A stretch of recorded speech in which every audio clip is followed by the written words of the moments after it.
Your Elmira Pioneers are set to take on the Geneva Red Wings live up here from McDonough Park. And tonight, I'm John Clement, right alongside my good friend Colby Smith. And Colby, welcome into McDonough Park.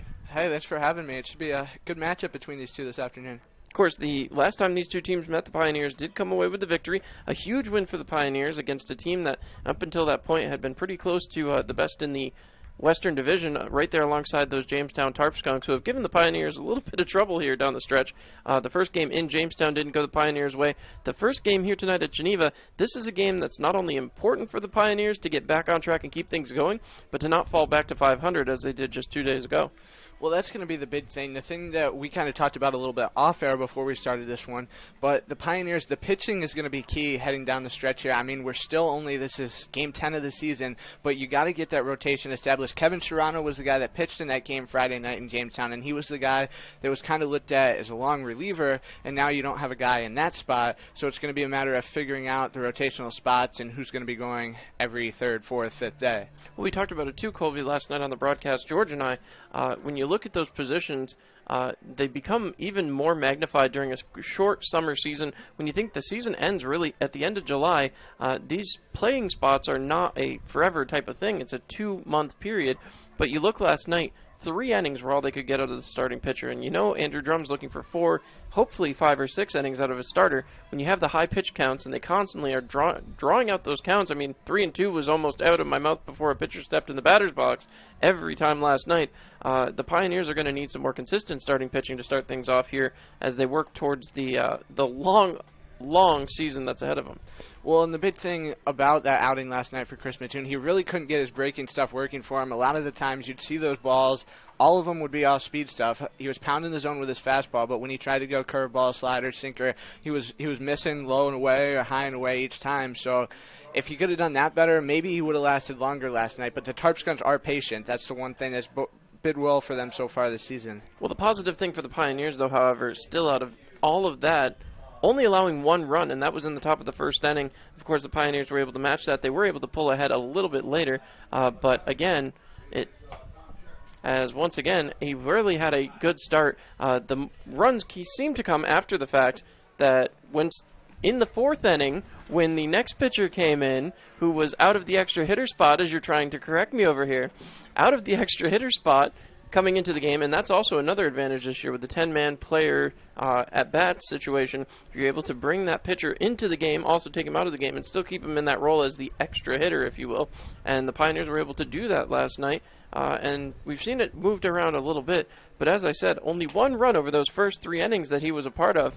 And so then with all of that, you have to imagine that the Pioneers have to be pretty happy with the start of Mattoon. Obviously, would have liked to go a little bit longer. Today, before they have an exhibition game tomorrow, they're going to be looking to once again find some length out of this, well, hopefully not just the bullpen, but the starting rotation as well. Yeah, Logan Jones already 1-0 on the season, 360 earned run average. He pitched in that win over Jamestown last Sunday. The only run came in the first inning, or the only 2 runs, came in the first inning when he surrendered a 2 RBI double to Colby Avon on a 2-0 fastball and left the game with a 3-2 lead in that one. He did, and you know, it was a heck of a game, but again, the Pioneers managed to eke that one out and come away with the victory. They continue to try to find their way to finding more victories. It's been a hard early road here, but I got to tell you, the Pioneers managerial staff seems rather optimistic about the way that things have gone so far. And, you know, if you can get through these first 11, 12, 13 games right around that 500 mark, any team would be happy. But this team has higher expectations, and they're going to be looking to do a lot more than that down the stretch here. Well, the ultimate goal, of course, is to bring a PGCBL championship to Dunfield. And already 9 games into the season, you just got to look at what's gone right and look at what's gone wrong. Obviously, the Pioneers don't have a lot of time to sit around and look at things, adjust to things with having this stretch where they play on 22 straight days, which doesn't, you could say doesn't really bode well for their favor, but if you look at the schedule for the month of July, where you go 5 games here, off day here, 6 games here, off day there, I guess that could be looked at as more of a set advantage. It certainly could, and you certainly hope the Pioneers are able to find their way up to getting things going. Of course, we talked about it off the air, Colby, just 10 home games in the whole month of July. So if you're going to make an impact at historic Dunfield, you're going to have to do it quickly and often here in this month of June. And yeah, there's only 10 games gone in the season, but you've eaten up quite a few of your home games already. You need to continue to push back at home. Today we get another look at the Pioneers on the road, and hopefully some success there. We'll see what they can do. After we come back, we'll have Coach's Corner for you right now, but before we head down for that, I want to remind everybody that the pregame show, of course sponsored by our good friend Jay Schultz Massage. Just because it isn't the 7th inning doesn't mean you don't need to stretch. Go where the Pios go, to Jay Schultz Massage at 100 North Main Street, Suite 407. Jessica has all the latest and greatest techniques to keep you ready to get in the game. So whether you're in the starting lineup or need to come out of the bullpen, call or text 607-259-3660 to be ready for any game day situation. Jay Schultz Massage, keeping your Elmira Pioneers playing on and off the field.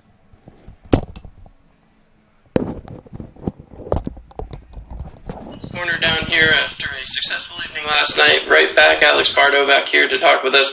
A great night here at Historic Dunfield, 10-3. You guys got the job done. What are you looking for today on the road against a tough Geneva team that's ahead of you in the standings right now? Basically the same thing we did yesterday. We need our bats to come around and do their jobs, but we also need our pitchers to keep their head in the game, have an approach, and be able to keep it up in those later innings.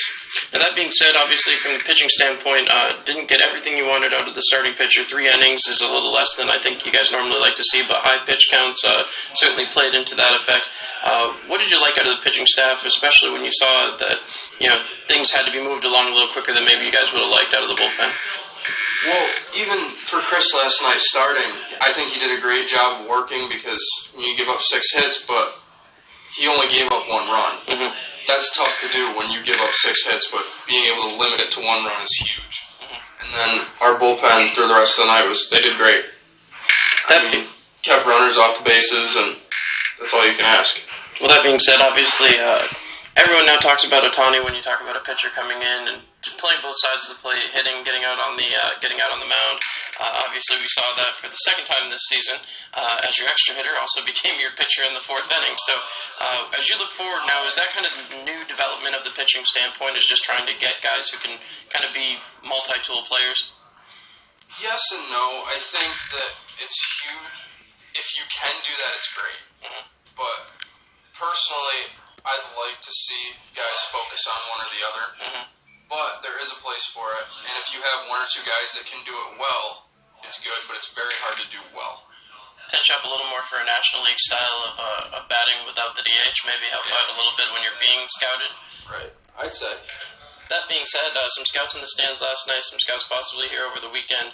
Obviously, there were some players called about. How big is it for players who aren't necessarily the ones getting those calls to show up on those games? I mean, last night several players were mentioned, but then a lot of players who had huge nights. That still has to impress when you have scouts in the audience. Absolutely, it does. I mean, you never know who's watching for 1, and 2, you never know what they're thinking. Mm-hmm.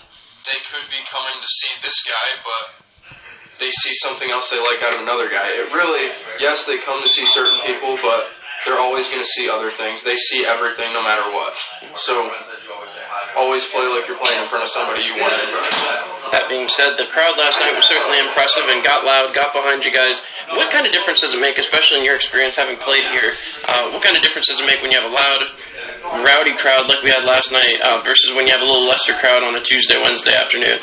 It helps build momentum, I think. I think it really just helps get behind the guys to give them that extra push.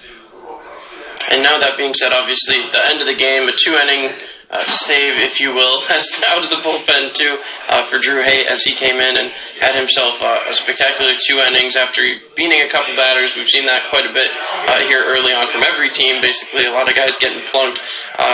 When you see that kind of performance out of the bullpen, do you start to look at that 8-9 closer hold role there and start to think about what you're trying to formulate for the end of the season? I mean, we have a lot of pitchers, and it's wide open for everything. I think Drew is a guy that can fit that really well. Mm-hmm. But, like I said, it's open. Anybody can do anything at this point. The last question before I let you go, I've already mentioned guys getting plunked quite a bit. Obviously, players not loving getting hit with a ball, especially when some of these guys are topping out in the upper 90s. But when you look at that and you see guys getting hit as a coach, what's the immediate reaction? I mean, obviously nobody's aiming for highs at this point in the season, but when you see guys getting hit 5-6 times a game, which has been the regular now through the first 7, what does that do managerially as you think about injuries and going forward through a long 2-month season and you're already seeing this many hit by pitches? I mean, it's baseball. It's tough. but it is baseball. It happens. It puts guys on base as long as our pitchers can limit that and keep that out of our game, but hitter gets hit, he gets hit. It happens. I mean, yeah, it sucks, it hurts, but it is what it is. All right, well, we'll be back here on the pregame show. As a very supportive Alex Bardo there with the it's baseball players. If they get hit, they get hit. Certainly interesting, as that's a fun outlook on the players getting hit with the balls. As Colby, what did you take out of Coach's Corner there? Well, I think the big thing there was the fact that he said it. Everything's wide open right now. You're 9 games in, and that's a big portion of your 44-game schedule already. But everything's wide open. This Pioneers roster, there's a lot of talent here. There's a lot of skill here, but nobody's got a locked-in job. You see guys moving around the diamond every day, and yeah, you got utility guys just for that reason. But when you got a guy like Aaron Thomas who can play anywhere on the infield and even move out into right field in the starting lineup today, that really helps out. You got guys who can pitch in any spot, and whether it be early in the game, middle of the game, late in the game, that helps too.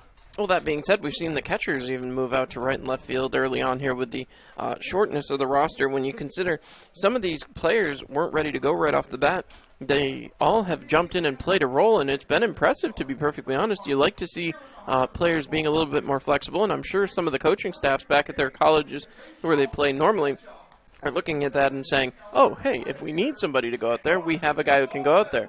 I know that's what scholarships are for, but let's be honest, having that flexibility certainly does help. Definitely. Thanks, Colby. Always agree.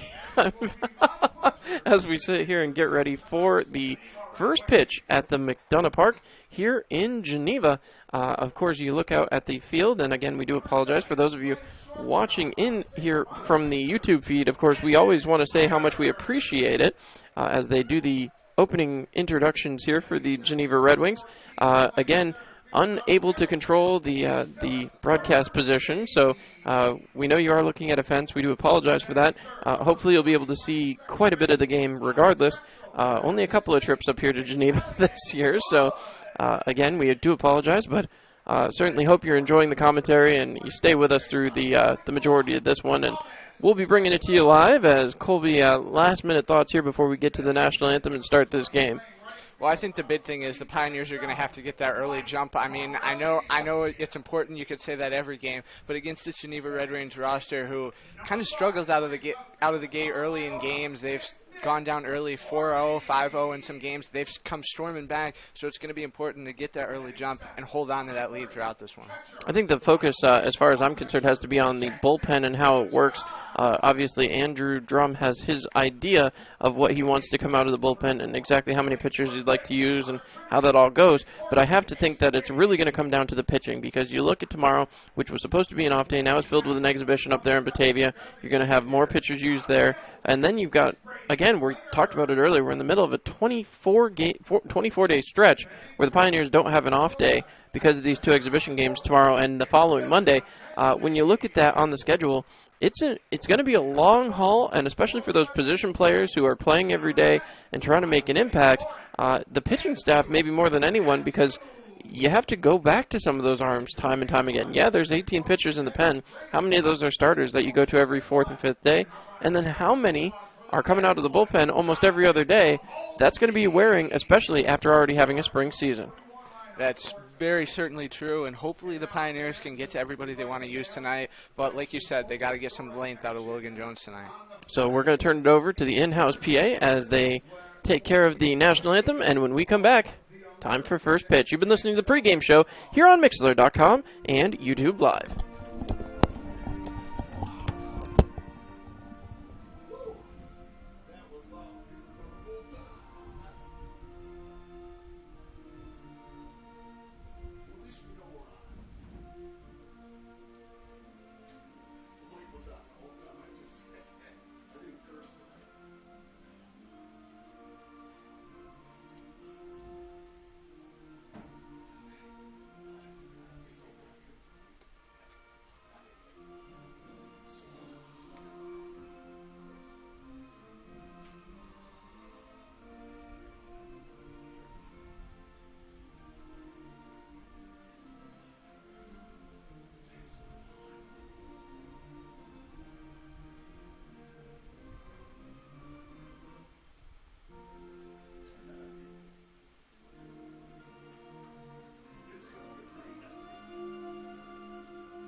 All right, and that finishes the national anthem. Now let's see if the Pioneers will play their new favorite game with the Geneva Red Wings, as quite a few people still standing on the line here.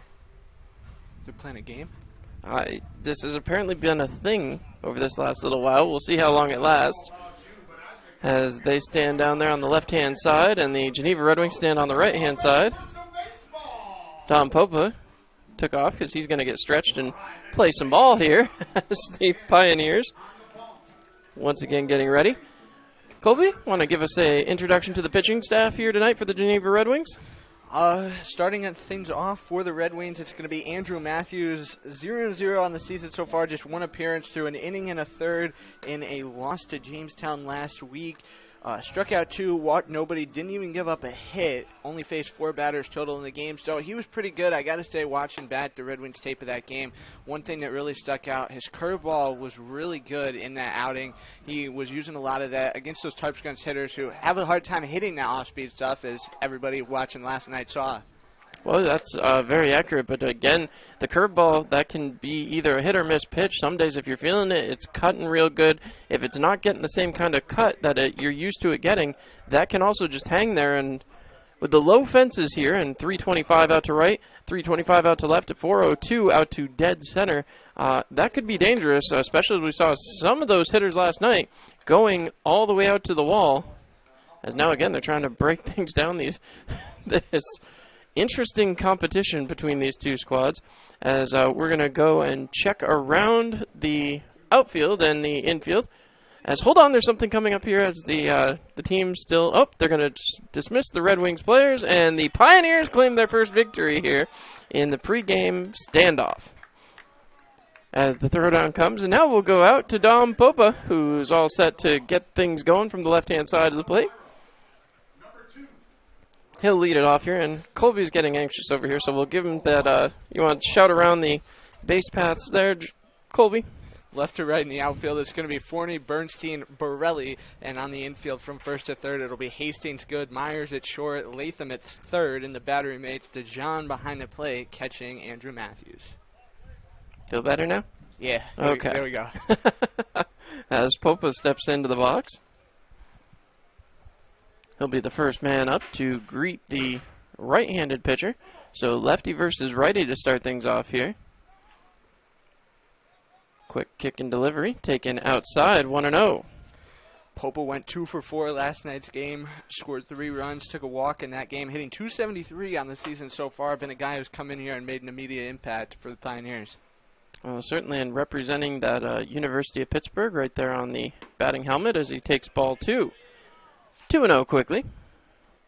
As he steps in, you talk about immediate impact. He rose right to the top of the lineup, replacing a couple of guys who were platooning up there to start things off. As now the set and kick. Interesting delivery there. That one's hammered down the right field line, but that's going to get foul. South Trimble, a guy who was up there at the top of the order, a guy who has really kind of fallen off. We did see him play last night in that game against Jamestown, but a guy who started number 1 in the order, but has since been kind of a guy who's just been in there every other day or when a guy needs a day off. Well, the nice thing for Trimble, though, is he was playing, and I mentioned this a few times, that he was injured early to start the season. He was only working that extra hitter, designated hitter role, so to see him out there in the field last night was certainly invigorating for the players, as this one's drilled right over towards the second baseman, throw over to first in plenty of time. So Popa goes down as the first out of the inning on the 4-3, as that's going to bring up Donovan Montgomery.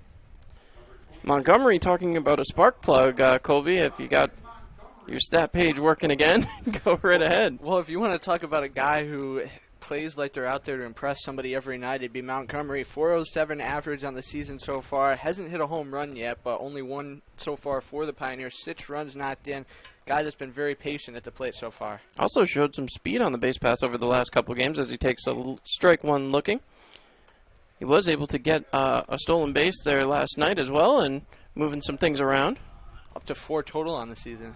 Not a bad way to start. As setting back in, 0-1 count. The pitch, cut on and fouled away, 0-2.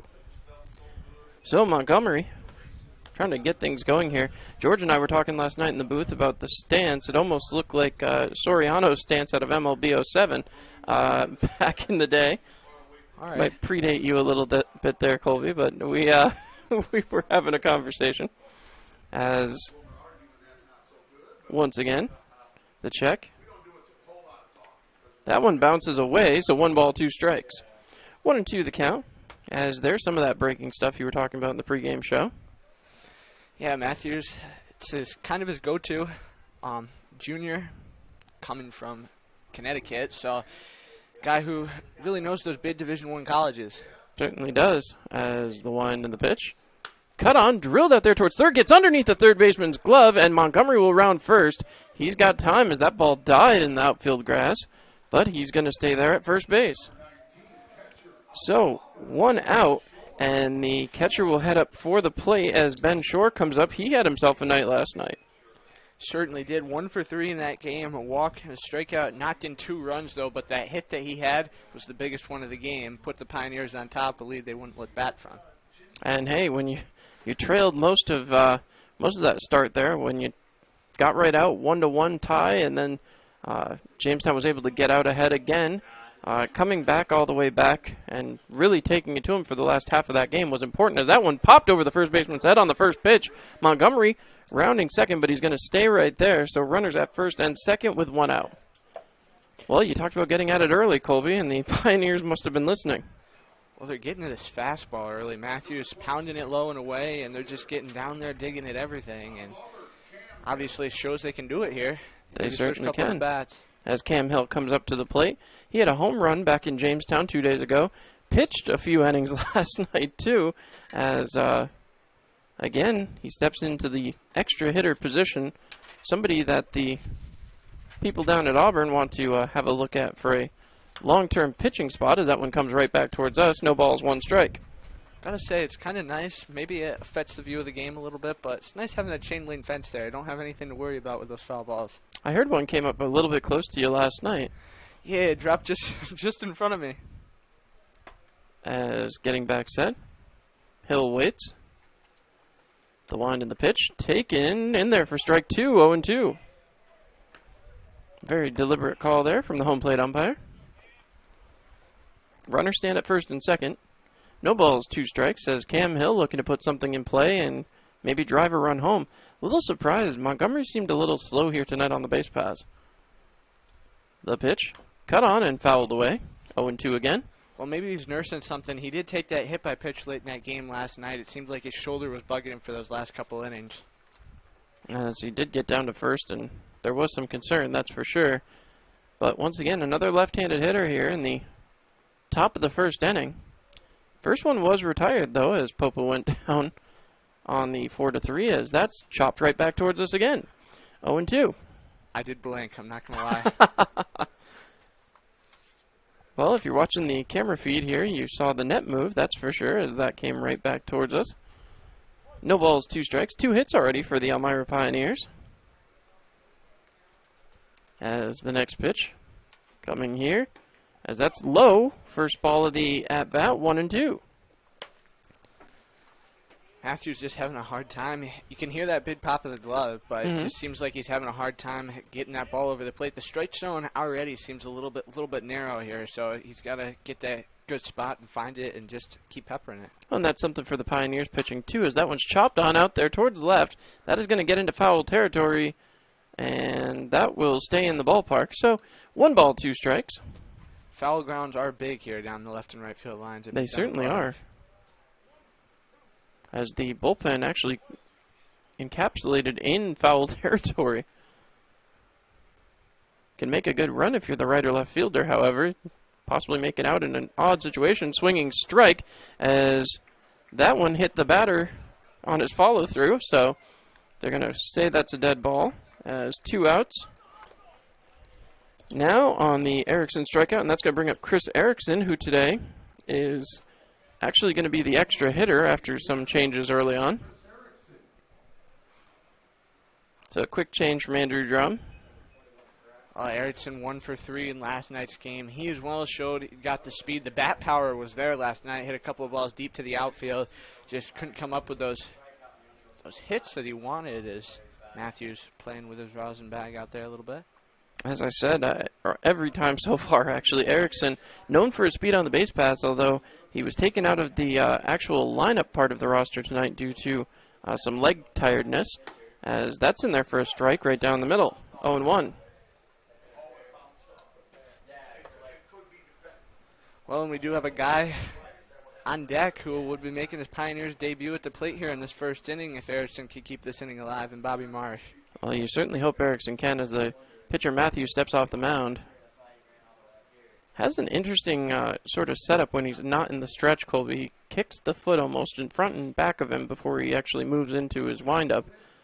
As the wind and the pitch taken by Erickson, and there 1-1 Well, the way he slings coming over his shoulder, it's almost like he drops his arm straight down. You have a lot of pitchers who will bring their arm over and go one way or the other on their body, but he brings it straight down, almost like he's coming down to stick his arm in his chest almost through his follow-through there.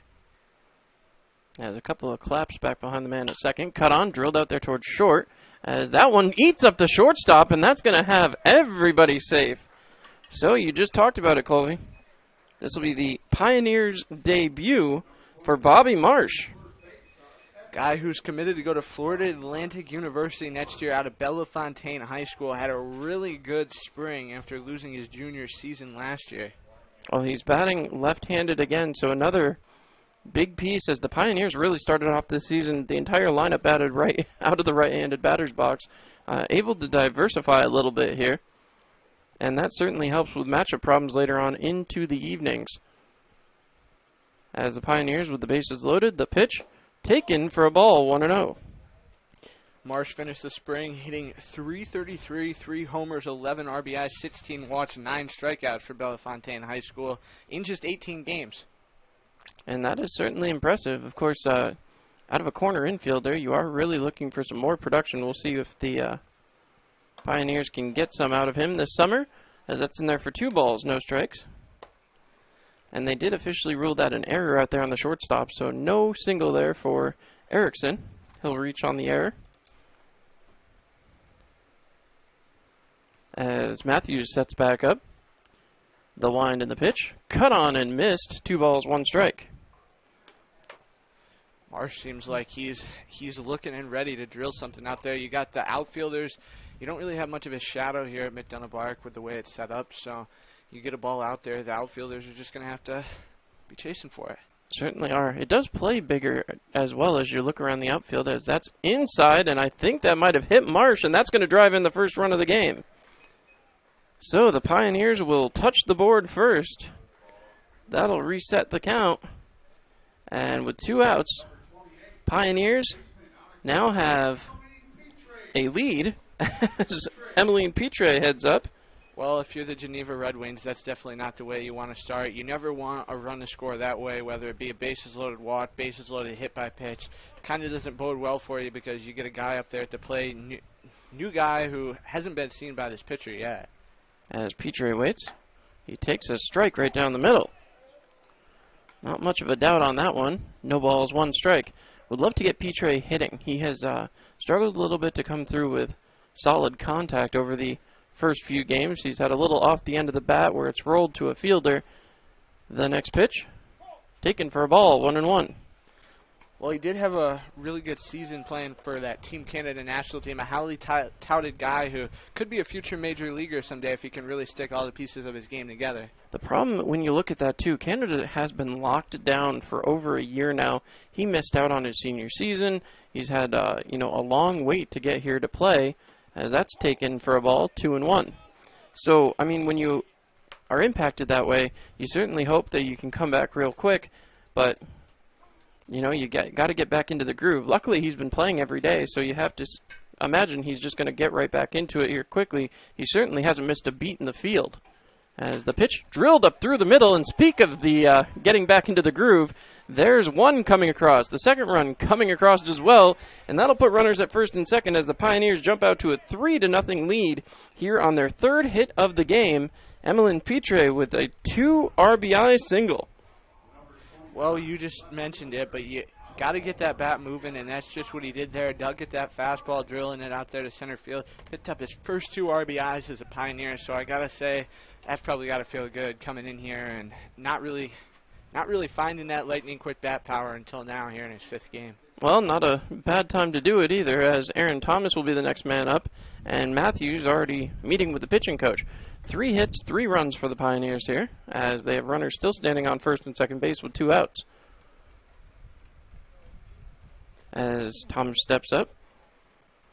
He joined the team a little bit late as well, but certainly has made an impact out there. He will be playing out in the outfield here tonight, as opposed to first base, where he has kind of set up a residency over the last little bit.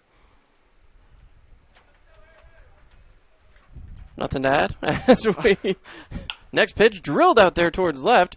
That one should be playable, and the catch is made. So 2 runners will be left stranded, but the Pioneers played 3 runs here in the top of the first. We'll be back here on Mixlr.com, your home for Pioneers baseball all season long.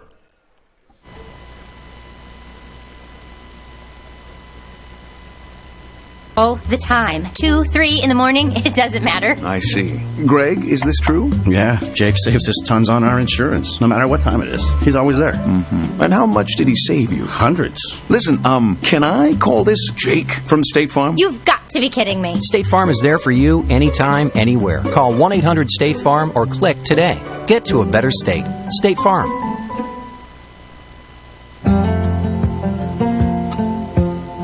It's another day in the Twin Tiers. And for most of us, it's just another day on the job. Taking care of our neighbors, helping out our coworkers,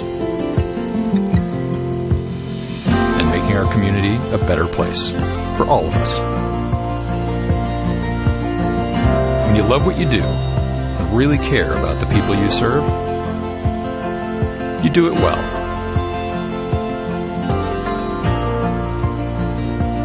It's not for the glory, some big award, or even a pat on the back. It's just knowing that we can count on each other. That's reward enough. Arnett Health. It's what we do.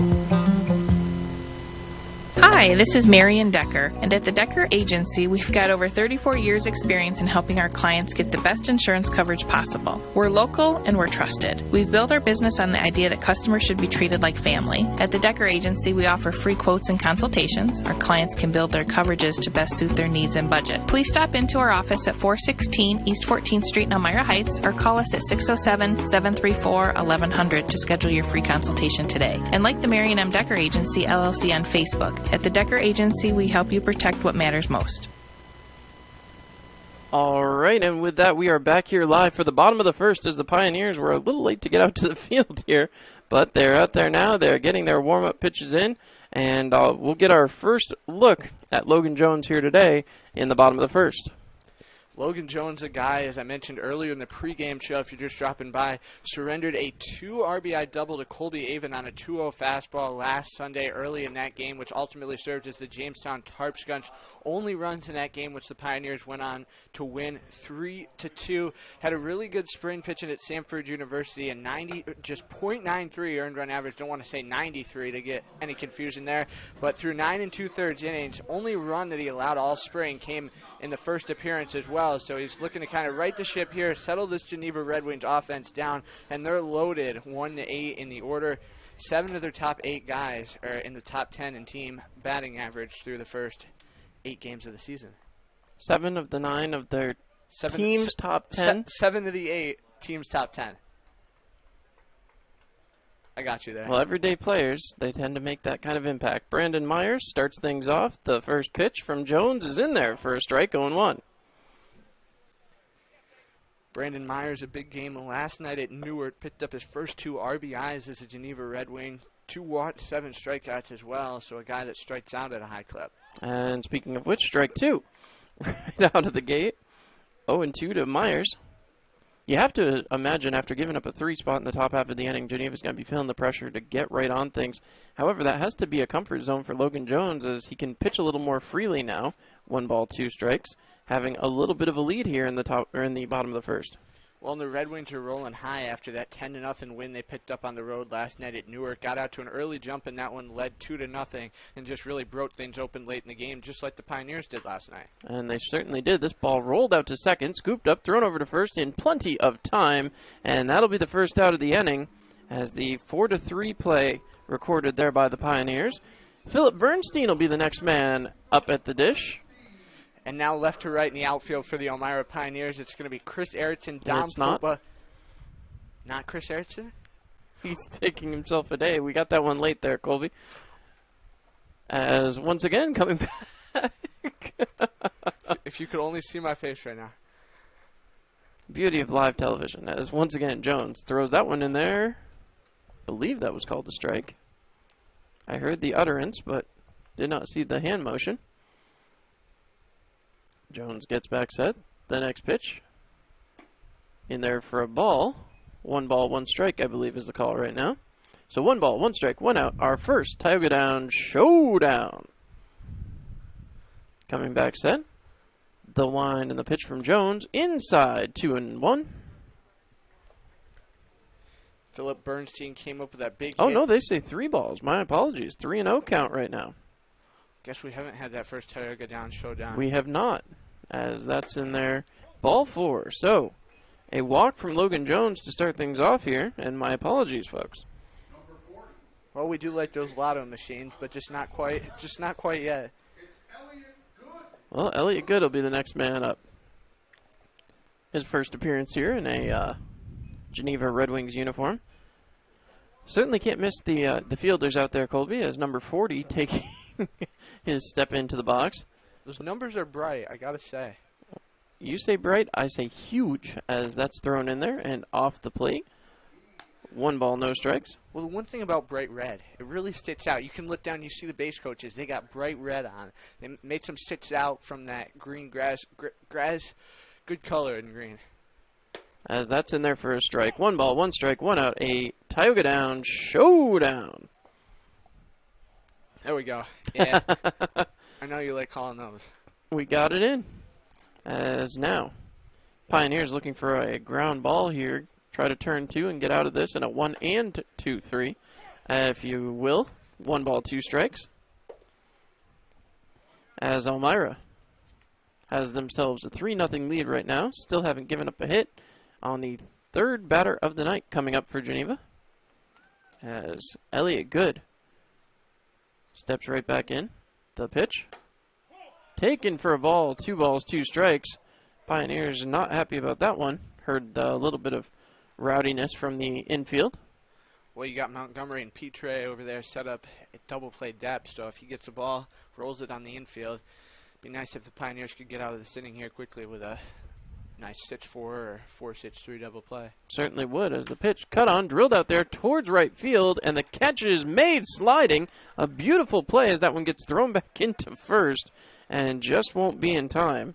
So, 2 outs here. Well, we talked about it. Aaron Thomas, a guy at Wofford this spring who never played that right field corner. Well, he comes in there, makes that catch here on the line out in this first inning, already making an impact out there. Thomas actually playing left field here tonight, Colby. As you take a look out there towards left field, that's very clearly Aaron Thomas. So, once again, the next man up, Thomas Latham, in there, bounced one up. That catcher trying to get around the batter could not, so the runner will advance to second on the ball. As again, 1-0, 2 outs, a stolen base here. Philip Bernstein, big speed out there, already 5 stolen bases on the season for the Red Wings. Leads the team in that department. As Latham, 1 ball, no strikes. Checking on the runner, the pitch. Taken for a strike, 1-1. 1 ball, 1 strike. Reaching second on the pass ball out there was Philip Bernstein, but now the pitching staff would love to find a way here to get out of this inning. Next pitch. Cut on, and that is going to get foul. So, 2 balls, 2 strikes, 2 outs. Another Tioga Down showdown. Well, you got a man over there, Philip Bernstein, jogging back down to second base. The wind's blowing out. You can see that flag out there whipping in center field. It's got to bode well for these hitters if they can get a big crack on a ball. Nobody's really made super hard contact yet. A couple of weak balls dropped in the outfield so far, but nothing sharp. As now again, the wind and the pitch.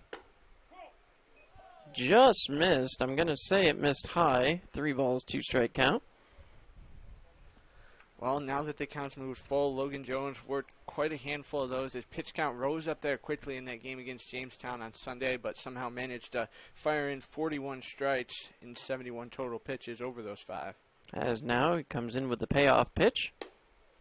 And a walk. Second one of the first inning here. As that's not what you were hoping for. Now runners at first and second base as Mike Borelli heads up, the right fielder. Well, you said it, but Logan Jones has that ability out there after the Pioneers jumped on for that 3 spot in the top of the inning. He's got that ability to pitch freely, but how he worked with it is the thing that comes into key here. And he's throwing a lot of fastballs, been missing with quite a few of them too. So now maybe he can get that breaking stuff located. A guy, Mike Borelli, who struggles hitting that stuff, as shown by his numbers so far. The pitch cut on and fouled down the third base line, so 0-1 for Borelli. Again, the other part of this, too, you don't want to see too many of these Geneva batters early on. You'd like to keep it moving and keep it going in the first 3 innings at the very least, your first time through the order. Once you start seeing 6, 7, 8 batters in an inning, obviously they're getting better looks at you. They're getting an opportunity to come back in and capitalize on mistakes. And then your manager has to consider using the bullpen a little bit more during the course of a game. As the pitch. Taken for a strike, 0-2.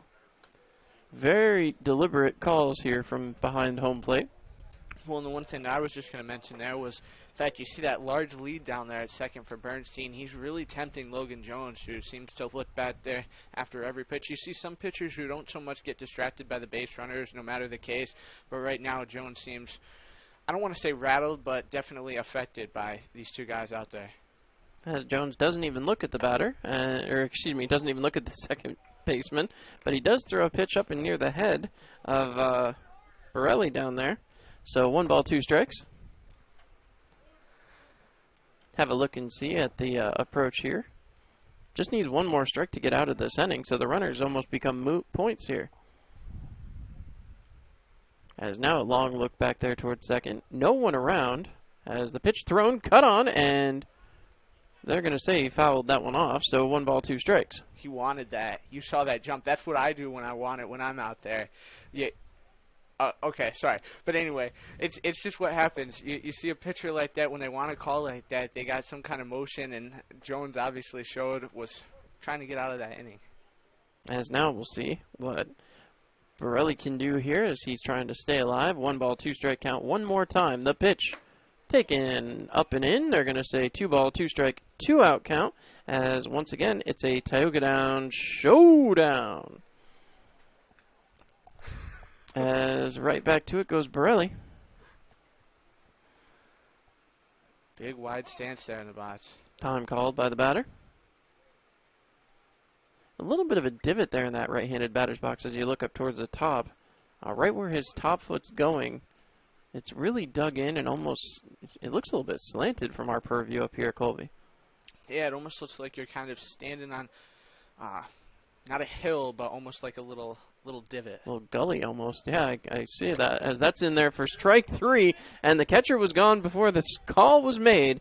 That'll end the bottom of the first. So heading to the top of the second, Pioneers 3, the Geneva Red Wings 0. You're listening to Pioneers Baseball here on Mixlr.com.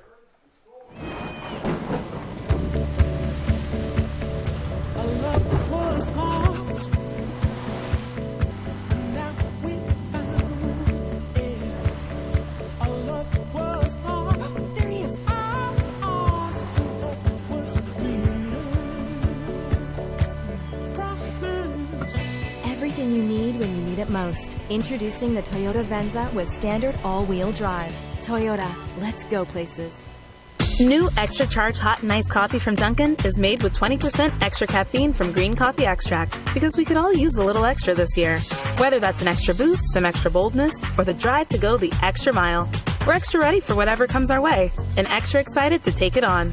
Let's get it done with new Extra Charge Hot or Iced Coffee from Dunkin' with 20% extra caffeine.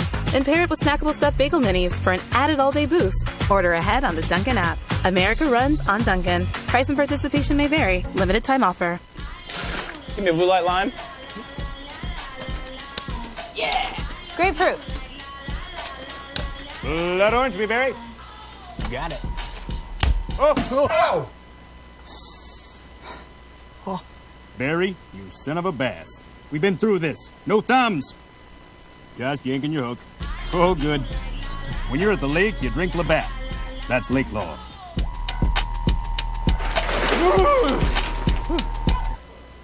All right, and we are back here live as Justin Taylor steps up to the plate.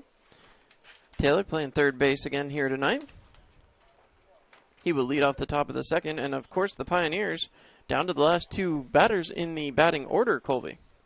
Yeah, going through 8 batters in the top of the first inning. You said it. You see a pitcher who faces a lot of guys the first time through the order.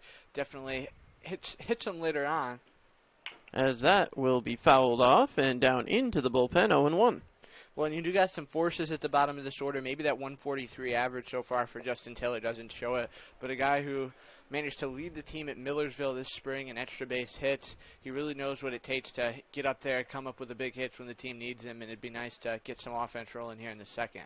As that one's cut on and popped up into foul territory, and that will get out of the park, which means it's time to remind you once again, make the right decision. Insist on our good friends at Gerber Collision and Auto Glass. They are some very good friends. They certainly are. So it's 0-2 right now. No balls, 2 strikes, nobody out here in the top of the second inning. Pioneers were looking to add some offense here. That one's fouled right back towards us. 0-2 one more time. I didn't blink that time. It also came about 3 boots down, so I guess that would make sense. As now again, Almira going right back into the plate. 3 runs on 3 hits and no errors on the Pioneers line score right now.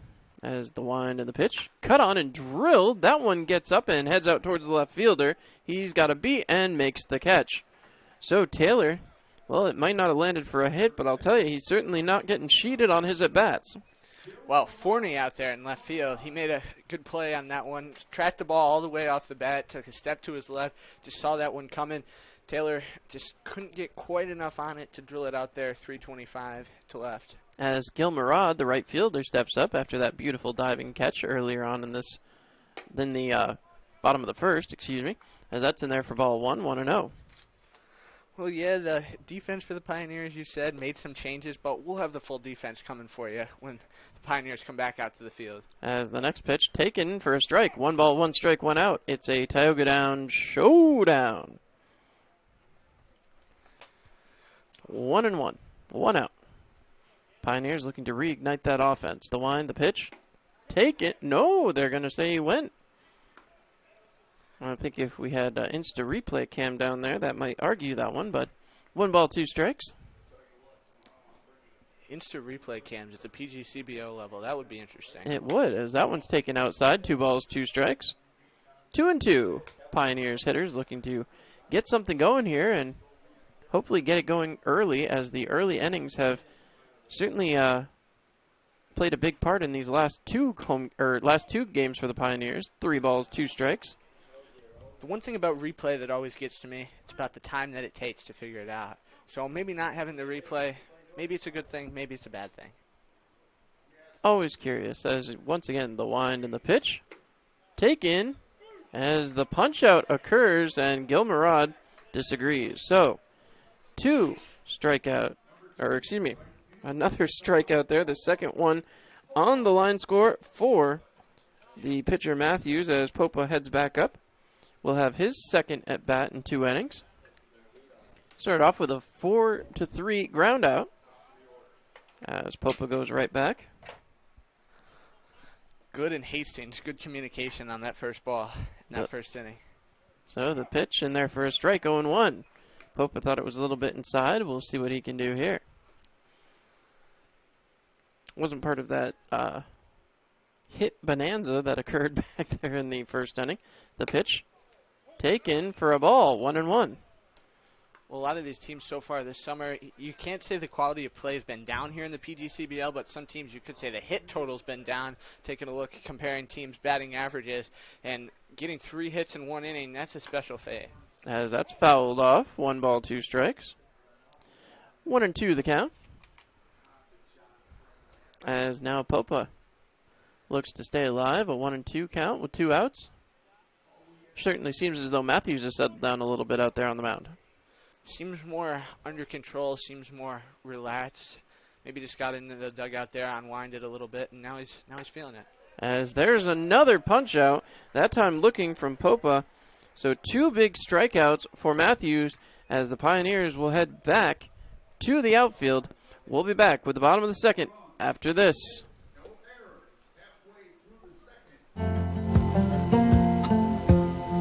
It's another day in the Twin Tiers. And for most of us, it's just another day on the job.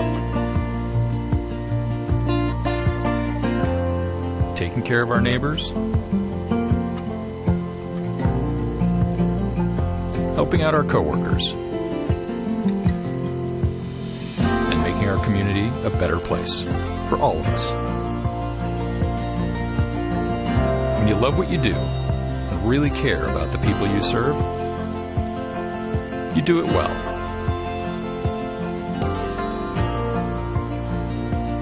It's not for the glory, some big award, or even a pat on the back. It's just knowing that we can count on each other. That's reward enough. Arnett Health. It's what we do. Hi, this is Marion Decker, and at the Decker Agency, we've got over 34 years' experience in helping our clients get the best insurance coverage possible. We're local and we're trusted. We've built our business on the idea that customers should be treated like family. At the Decker Agency, we offer free quotes and consultations. Our clients can build their coverages to best suit their needs and budget. Please stop into our office at 416 East 14th Street in Elmira Heights or call us at 607-734-1100 to schedule your free consultation today. And like the Marion M. Decker Agency, LLC on Facebook. At the Decker Agency, we help you protect what matters most. All right, and we are back now for the bottom of the second inning as Logan Jones going back for his second inning of work here. He'll start it off against Nick Forney. The pitch from Jones. High and inside, 1 ball, no strikes. So, Colby, Nick Forney is the man up to the dish. Obviously gave the Pioneers a little trouble a couple days ago. As that's in there for ball 2. 2-0. Yeah, picked up 2 hits in that game on Thursday night at Elmira. Geneva trailed early in that game, 4-0, came back, managed to tie the game up before the Pioneers eventually came away with that walk-off win. As that one is drilled down the line, hits off the wall. Forney's going to have himself a double, and a pretty clean one there, not going to dirty that white uniform. Well, I guess you could say the staff that has to clean those uniforms happy about that one, but Logan Jones gotta be better than that. 2 walks in that first inning. He's just gotta get in there and catch his groove. He did that after that early struggle in that game against Jamestown, and maybe it's just a little early struggle thing here, and he'll catch his groove and start vibing out there. Well, first hit of the ball game here in the bottom of the second inning for the Geneva Red Wings, as that one's high. So, 1 ball, no strikes. Still nobody out here in the bottom of the second inning. Runner standing in scoring position already is Jackson DeJohn, the catcher, coming up to the plate. He's called himself a heck of a game so far, and now the Pioneers trying to limit his abilities there at the home plate area. The pitch. Taken for a ball, and that will be enough for the catcher to want to go out and have a talk with his hurler. Still a 3-run lead. You'd think Jones would be a little bit more calm here.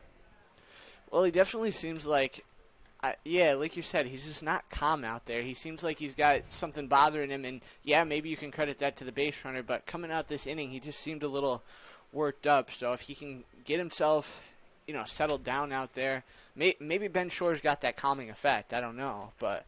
Well, Shore, who is a catcher for Auburn during the regular collegiate season, surely used to dealing with pressure, so hopefully that will kind of play off to the Samford hurler. As back and checking on the runner, the pitch cut on, and that one is popped foul and will get way out of play. So, once again, we remind you to make the right decision. Check out our friends at Gerber Collision and Auto Glass. There we go. There we go. As coming back up, DeJohn takes a look. 2 balls, 1 strike. Trying to get going, Logan Jones. The pitch. Taken for a ball, 3-1. So, Jones looks around. Somebody yelling cry about it, which we could hear from our position right up here. Hopefully nobody's crying. There's no crying in baseball. There is no crying in baseball. Thank you, Tom Hanks. As the next pitch, cut on, drilled out there towards the shortstop. That's going to get by and into the outfield. Scooping that up quick is Taylor. He hustles it into the cutoff man, and runners now stand at the corners. Well, Aaron Thomas had a good play out there tracking that ball all the way in left field. And now because we haven't had the opportunity to do it yet, around the horn for the Elmira Pioneers in the outfield, it's going to be Taylor, Popa, and Gil Murad. And on the infield from first to third, Marsh, Petrie, Montgomery, and Taylor. Behind as the Carson plate, Hastings comes up. The defense. Hastings stepping in. Runners now at first and third. A chance to turn 2 outs here. Or excuse me, 2 hits here. As no outs so far in the inning. But starting off with a strike right where you want to be. As again, Logan Jones trying to find some success defensively here after a very huge amount of success back in the first inning offensively for the Pioneers, as that one's taken for a ball, 1-1. Well, that first pitch strike for just the third batter he's seen here on eighth man through the order, so sure that one definitely gave him a little wave of relief. As now it's about finishing as well, though. You got that runner on third as the pitch taken high, 2-1. 2 balls, 1 strike, nobody out here in the bottom of the second inning. As after this one, we'll have a check on the out-of-town scoreboard for you, so make sure to hang with us after the end of this inning. Coming back set, Jones delivers. In there for a strike, 2 balls, 2 strikes. 2-2 the count. Jones will be looking for a punch out here if he can get it, but you also would be fine with a ground ball. Get that 2 turned, as I've said all season long. This middle infield somehow continues to be impressive, as I don't know if it's just communication or what it happens to be, but they're really playing well off each other early in the season.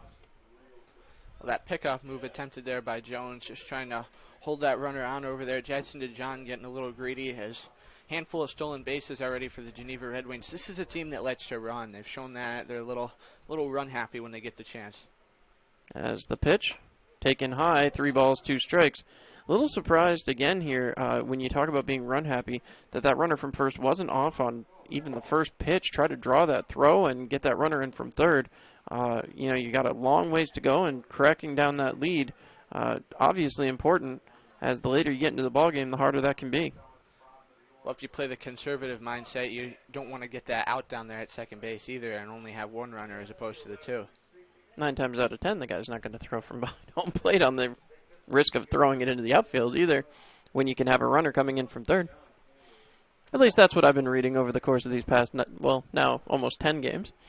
Okay. So that's fair.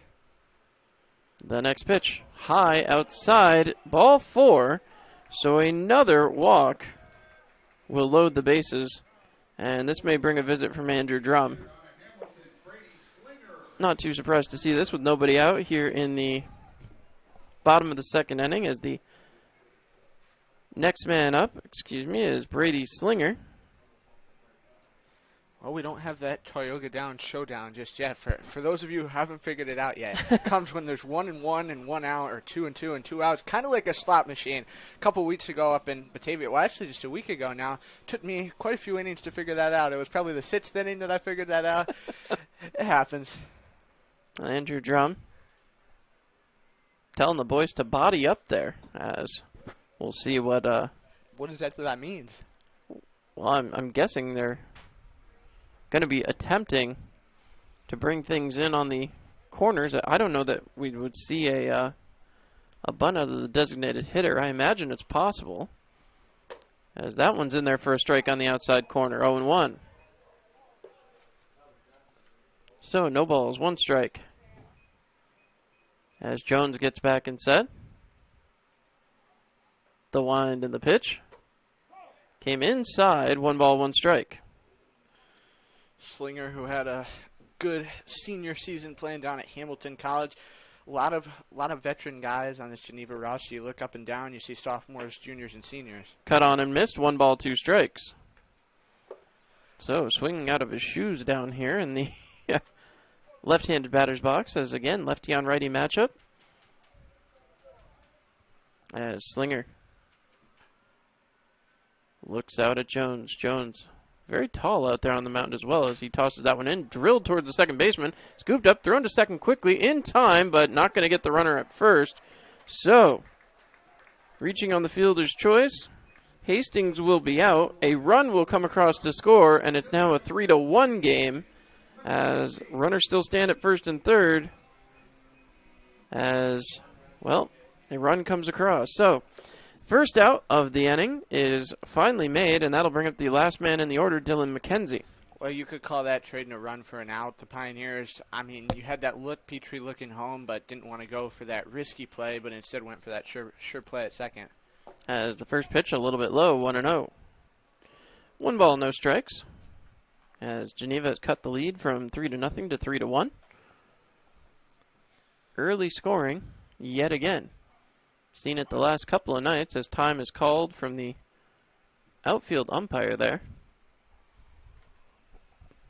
Well, runners standing at first and third. Dylan McKenzie, a guy who's dropped low in this order. He's another one of these guys, almost like a South Trimble from the Pioneers. That one's cut right towards second. It should be an easy double play here. Turn 4-6-3, and that'll do it for the bottom of the second inning, as the Pioneers manage to work out of danger as they head to the top of the third. And again, wow, what a play. We'll check around the out-of-town scoreboard as up in Batavia at Dwyer Stadium, the Mutt Dogs leading the Newark Pilots 4-0 in the bottom of the fifth, getting underway in that early 4:05 start time this afternoon. Then you got Utica and Watertown squaring off for the third time this week up at the Alex T. Duffy Fairgrounds Stadium, and they're in a 1-1 tie through 2 innings. And lastly, the lone other game yet to start, Amsterdam and Glens Falls, going to get underway at 7 o'clock tonight from Eastfield. That being said, we'll step aside for another break. You're listening to Pioneers Baseball on Mixlr.com.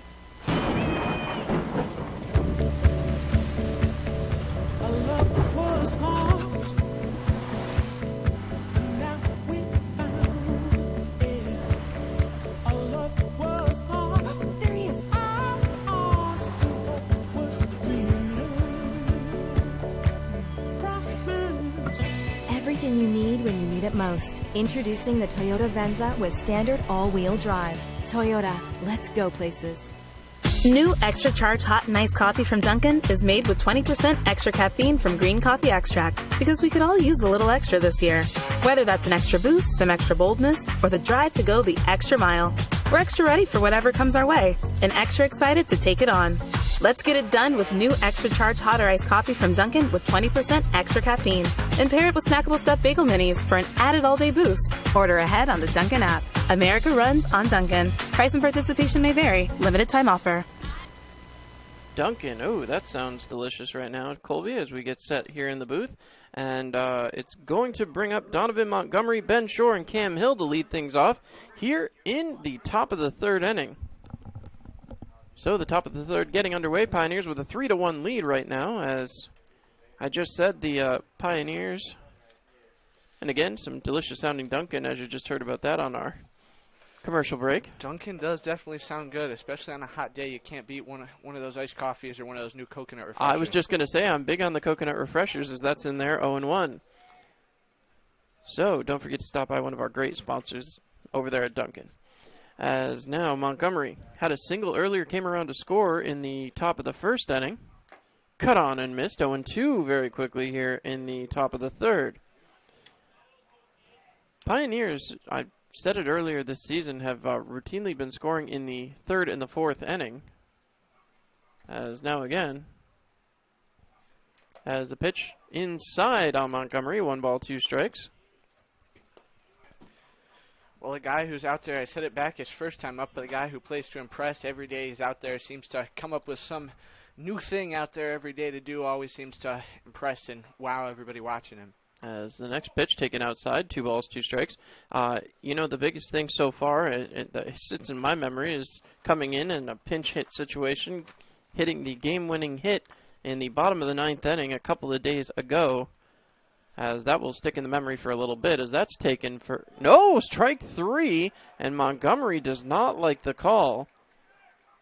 So first out of the inning, as Montgomery goes down looking. As now that's going to bring up Ben Shore. Shore also singled, came around to score back in the top of the first. Shore out of Auburn, he's done a lot of the catching here early. Has platooned a little bit with Gil Murad, but Shore has been impressive behind the dish as he takes strike 1.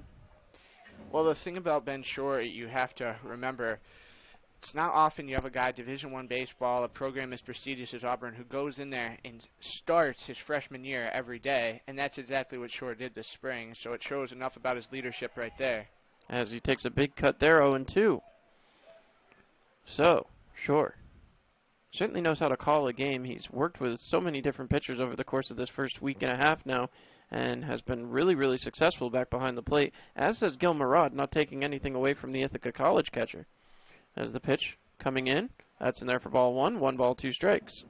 Gil Murad playing right field today, however, seeing his 3rd game of the season out there. He and Ben Shore had to kind of platoon at the outfield position as the Pioneers were a little short on positional players coming in. Had a lot of pitching staff, though. That one's cut on and missed, so going down swinging.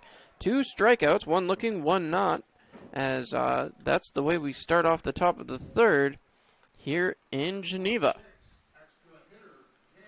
So upcoming, Cam Hill, the extra hitter.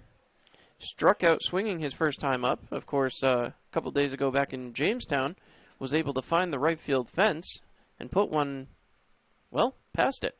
As he cuts on the first pitch he sees, right back to the pitcher. This should be a 1-3 easily, and it will be. So a very, very quick top of the 3rd as we will go to the bottom of the 3rd. You're listening to Pioneers Baseball here on Mixlr.com. So, what brings you and Greg to marriage counseling today? Jake from State Farm. My husband calls him all the time. 2, 3 in the morning, it doesn't matter. I see. Greg, is this true? Yeah, Jake saves us tons on our insurance. No matter what time it is, he's always there. Mm-hmm. And how much did he save you? Hundreds. Listen, can I call this Jake from State Farm? You've got to be kidding me. State Farm is there for you anytime, anywhere. Call 1-800-STATE-FARM or click today. Get to a better state. State Farm. Hi, this is Marion Decker, and at the Decker Agency, we've got over 34 years experience in helping our clients get the best insurance coverage possible. We're local and we're trusted. We've built our business on the idea that customers should be treated like family. At the Decker Agency, we offer free quotes and consultations. Our clients can build their coverages to best suit their needs and budget. Please stop into our office at 416 East 14th Street in Elmira Heights or call us at 607-734-1100 to schedule your free consultation today. And like the Marion M. Decker Agency, LLC on Facebook. At the Decker Agency, we help you protect what matters. All right, well, Logan Jones back out there on the mound, as they've announced that every inning here in Geneva. So his 3rd inning on the hill, as he's given up a run and 2 hits. But so far, the Pioneers, I'll tell you, Colby, they've looked pretty solid out there. They do need to find a little bit more defensively than they showed in the bottom of the 2nd inning. But honestly, Jones is not having a bad time out there for his starting appearance here against the Geneva Red Wings. He comes out, just really, I've got to tell you, looks very, very tall out on the mound. Almost reminds me of that same effect that Randy Johnson seems to have when he used to get on the mound. Very tall, kind of intimidating to the batters. Not sure the speed might be along the same lines, but the ability to intimidate when you're out there. A lot of guys crumple up and get real small, but as you can see, Logan Jones keeps himself very tall and kind of presenting a large backdrop for whoever's standing at the plate. Well, I can't say I can date back to the days of Randy Johnson, but definitely, of course, yeah, he's got that same effect watching some YouTube tape of Randy Johnson's days. I mean, the only one I'm guessing you've seen is him blowing up a bird. But, we go forward. Brandon Myers will come up. Proving me right once again. As Logan Jones goes right back to work. The wind and the pitch. Up and inside. 1 ball, no strikes. Brandon Myers grounded out 4-3 to lead off this game on a 1-2 pitch for Logan Jones. Got to settle himself back in there, get this defense some help. Got a bunch of guys behind him to help him out. As the next pitch off the plate as well, 2-0.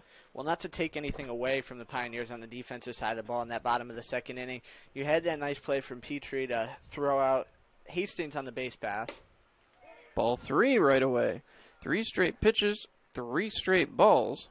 And then, of course, you had that double play, which ended the inning. So the defense is there. It's just a matter of getting those balls in play, getting to the right spots, and making the plays. As that's right down the gut for strike 1, 3-1. As we check again. Again, the pitcher last night for the Pioneers only went 3 innings.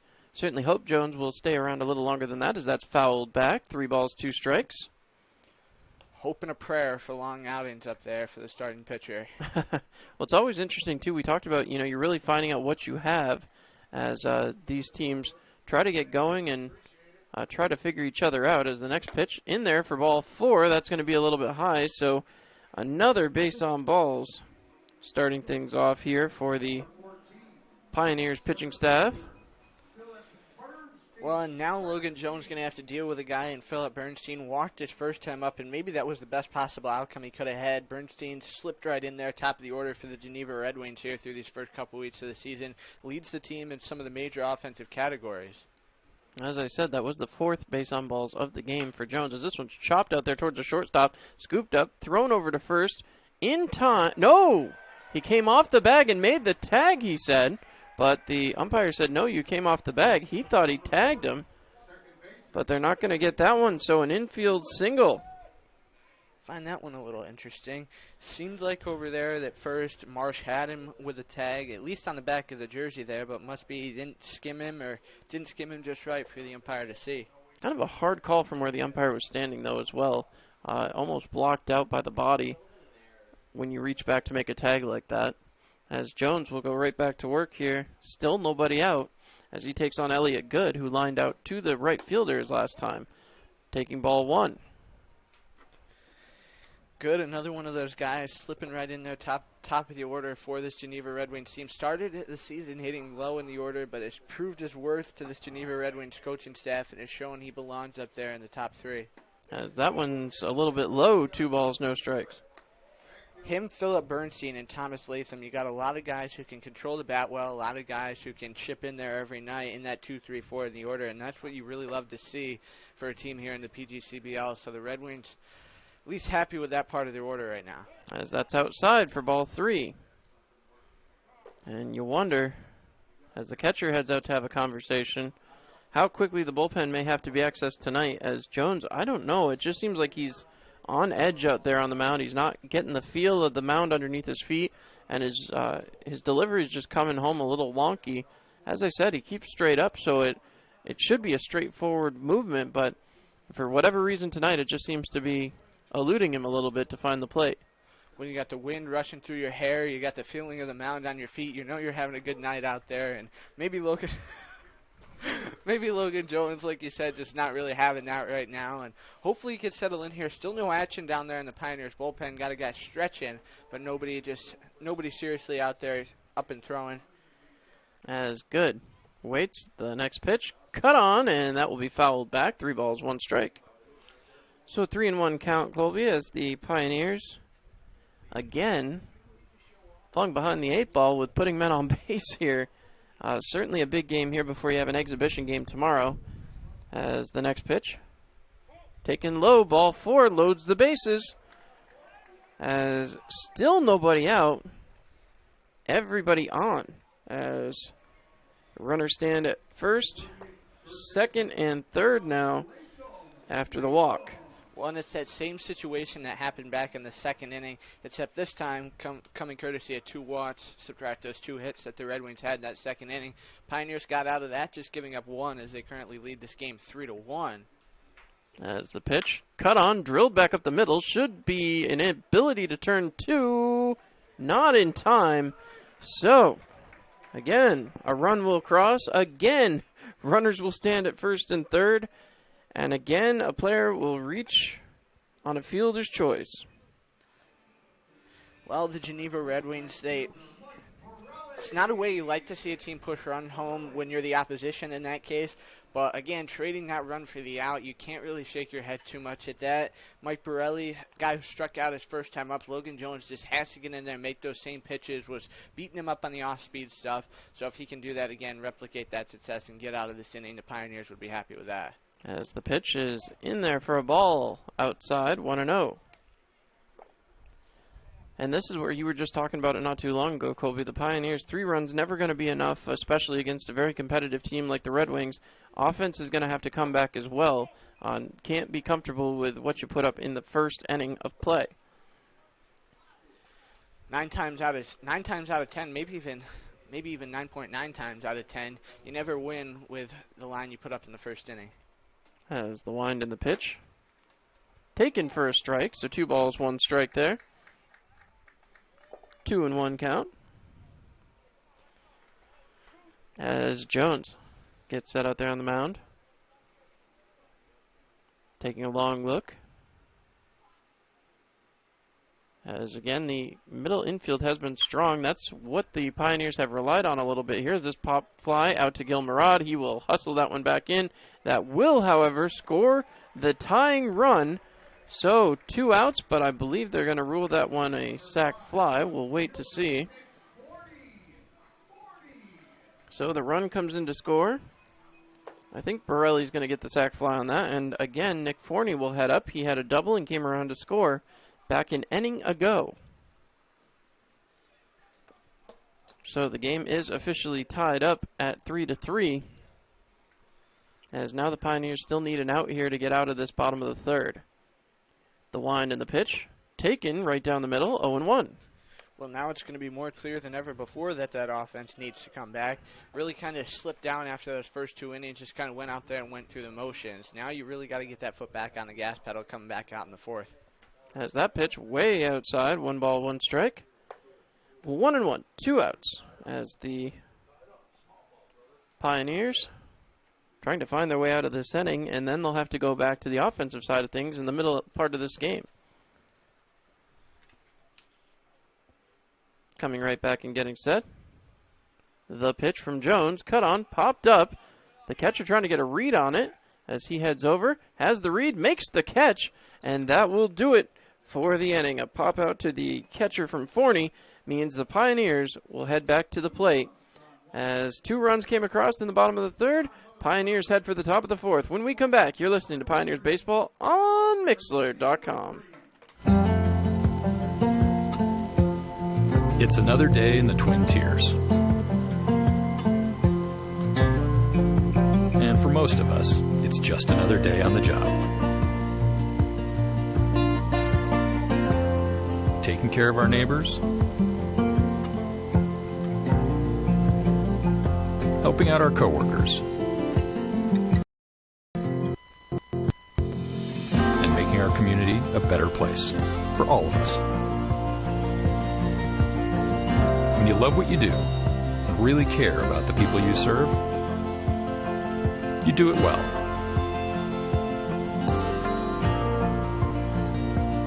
It's not for the glory, some big award, or even a pat on the back.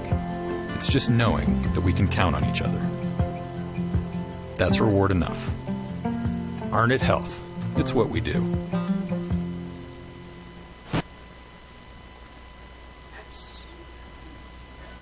Back to McDonough Park, the Elmira Pioneers and the Geneva Red Wings. We head to the top of the fourth inning. The Geneva Red Wings managing to knot this game up with a little bit of small ball there in the bottom of the third inning. John, what have you seen from the Geneva Red Wings so far that you've kind of liked up here? Well, the Red Wings have come out and they played a strong game after that first inning where the pitcher really kind of looked out of sorts. He's settled right down, gotten going as Matthews has continued to run his pitches up there. He's been able to put up back-to-back 3 up and 3 down innings.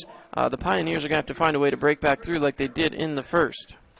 Well, it'll be Chris Erickson to try to get the offense steamrolling here for the Pioneers. We've mentioned it several times so far, but you can't be content with that line you put up in the first inning. And now with this game tied, heading the middle stages of this ball game, it's another 0-0 game. Chris Erickson trying to lay the bunt down, and it's going to roll foul back behind the plate. No balls, one strike. Erickson, the 6'3", 178, right field, right-handed batting infielder. Guy who's settled into the outfield, though, here for the Pioneers so far this summer. Not a spot he saw too much at Siena, but another guy who can make the situation do, is catching the outer corner of the zone there is going to be Matthews, and it's no balls, two strikes. Well, 0-2 count, and Erickson obviously has been a big part of the offense here for the Pioneers. They need to get him on base to do that, though. Now missing low and away outside. They're going to call that one a ball. It'll quickly move 1 ball, 2 strikes. I think that was up and in, but once again, Erickson getting back set. Kicking the fire here from Matthews. Missing high and away outside. It's going to be ball 2. 2 balls, 2 strikes, nobody out. As again, Erickson, like I said, he's known for those speedy legs. We'll see if he can get them to use here. Another set, fire home, slow roller towards short, picked up by Myers, fire over to first base in time to Hastings, just barely for the out. As that's where you would have liked to see those legs kick in a little bit and get the Pioneers a base runner, but instead you have a 6-3, and that brings up one of your favorite players there, Colby, the newest addition to the Pioneers. Well, Bobby Marsh, I mean, you can't fault that talent there, a guy who Pioneers should be happy to have to their roster here. Participated in a couple perfect game national showcases in high school. Really caught the eyes of some big-name coaches around the league. Matthews right down the middle of the zone there. Got Marsh on the high heater swinging 0-1.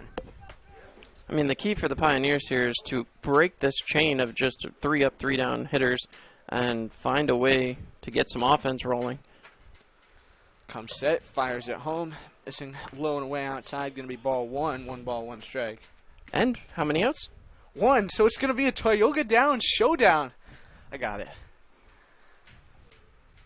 Matthews working from the third base side of the rubber. Comes set. Kitson fires in. About clip Marsh on the way by. So it's going to be 2 balls, 1 strike. Marsh, some big bat power, wearing that bright red batting helmet, almost kind of mixing in with the Geneva Red Wings colors here this afternoon. 2-1 pitch, home, just catching the upper outer edge of the zone, going to even things up at 2-2. 2 ball, 2 strike count. 1 man out. But there aren't 2 outs. Kick home, fire in. Going to be bound, kick up a little dirt there off the plate, so the count going to now be jacked at 3-2. 1 out here, top of the 4th inning, 3-3 score. The Pioneers jumped out to an early 3-0 lead in this game, courtesy of 3 hits and an error in the first inning before the Red Wings answered back with a 1 spot in the second and 2 in the third, and this one missing in close to Bobby Marsh, so he's going to get the free pass to first. Red Wings down but never out of a ball game. Again, they've had some of those big deficits so far, coming 2-0, 4-0, even 6-0 in one ball game, but they've rebounded back nicely in plenty of those situations as they're 6-2 on the summer, while the Pioneers looking to keep the win streak alive, coming into today 5-4 after that big 10-3 win at historic Dunfield over Jamestown last night. Look down at first, and now the fire home to Petrie. Missing low and away. It's going to be 1 ball, no strikes. Well, Petrie came up and had a big first at bat, 2 RBIs back in the first inning. He does have the single to his credit. Would love to get another one here tonight with Bobby Marsh on base ahead of him now.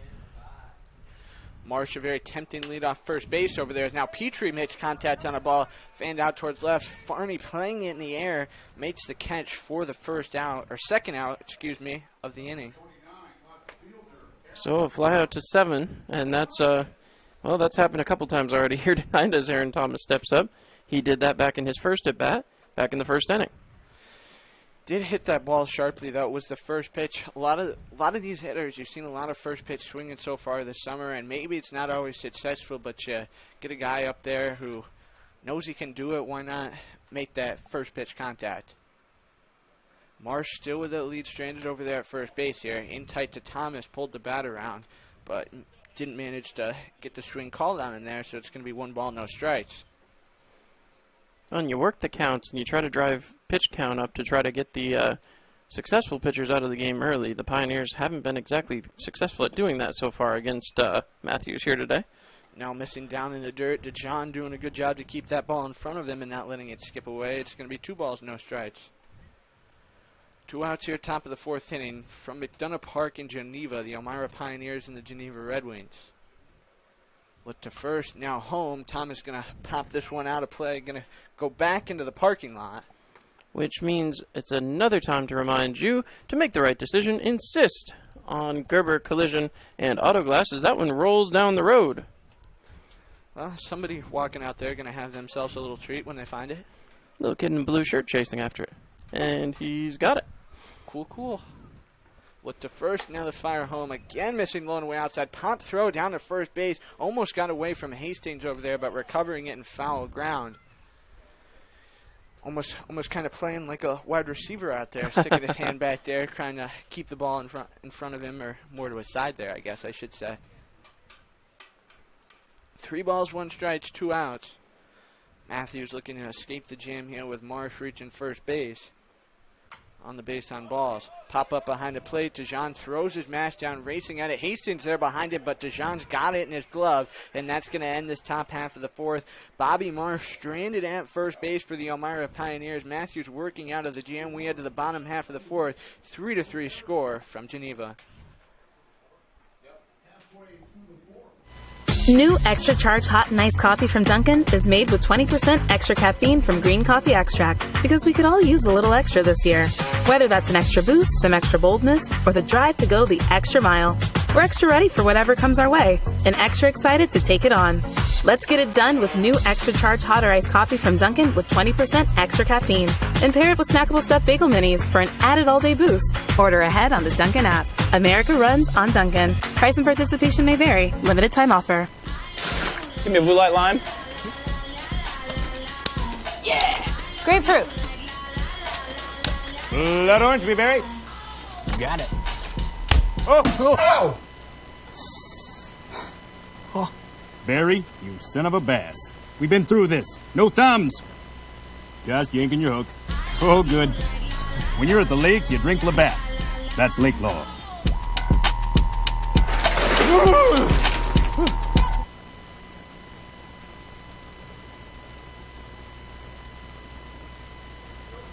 And with that, we are back here live as the Pioneers have a new pitcher on the mound. Well, and it'll be Carson Hobbs out here to do the work for the Elmira Pioneers. Carson Hobbs going to be making his debut on the mound here this summer for the Elmira Pioneers. 6'0", 197-pound freshman right-hander from Alabaster, Alabama. Another pitcher from Sanford, so Ben Shore really getting the job done with these Sanford catchers here today. Carson has 1 win, 1 save, 9 2/3 innings pitched at Sanford this spring. Tallied 11 total strikeouts after pitching at Thompson in high school. Ranked in the top 500 prospects nationally, just like a lot of these guys on this Pioneers roster. Fastball that tops out at 91, which puts him in the 95 percentile amongst pitchers in his freshman year. As Jackson DeJohn, the catcher, will head up to the plate. The final line on Jones: 3 innings pitched, 3 hits, 3 runs, 5 base on balls, and a strikeout to end his night. Or, well, Sunday afternoon, I guess, if you rather. Well, good thing about Sunday afternoons, you can never fault baseball in the summer. Jackson DeJohn, a single his first time up back in the 2nd inning, was stranded there at 3rd on a couple of good defensive plays as he pops up the first pitch. Back again out into the parking lot here. It's going to be no balls, 1 strike. So another reminder to make the right decision, insist on Gerber Collision and Auto Glass, as that one does actually roll into the parking lot. And a little lady's going to grab that one. No balls, 1 strike. Missing high and upstairs. It's going to even things up. 1 ball, 1 strike. 1-1 the count. Hobbs looking home. Looks at the sign from short. Kitson fires it in here. Slow roller out in the right field. Going to be played off the 1 hop by Gil Murad as trotting down past the first base bag. It's Jackson DeJohn with a leadoff single here for the Red Wings. Not the way that the Pioneers were hoping to welcome their newest pitcher into the game here today, but as Kason Hastings heads up there, he reached with a base on balls the last time. Well, and they're making some noise down there in the stands here for Hastings. Been a big part of this Geneva Red Wings early season success, both on the offensive and defensive side of the ball, as Hobbs gets and fires it in, sing low and away outside, ball one. I mean, it might have been for the Black Sabbath that was being played from the booth as well. Certainly always something to get excited about. Well, your players, you got to make some noise for them too. 1 ball, no strikes, firing it in there. Again, missing low and away outside with another high-speed pitch. 2 balls, no strikes. Look down to first base, and you see Jackson DeJean. A guy who's a threat to steal on the base pass every time he's out there. Patient hitter, known for his legs on the base pass. 2-0, foul just off the nub of the bat. It's going to be 2 balls, 1 strike, as you got Drum coming out of the dugout there for the Pioneers to snag that one. As again, another attempt here as Hastings, the 2 ball, 1 strike count. The Pioneers, they got that early lead, but now that's given up, so they got to reset and just play 0-0 baseball now as this one's grounded to short. Montgomery playing it off the 1-hop to Petrie. Not going to get the throw over to first, but they are going to get that play to force out DeJean, so it'll be a fielder's choice as Hastings reaches here. Going to be 1 down, bottom of this 4th inning, and Brady Slinger, the designated hitter, going to step up to the plate. Reached on a fielder's choice his first time up back in the 2nd inning.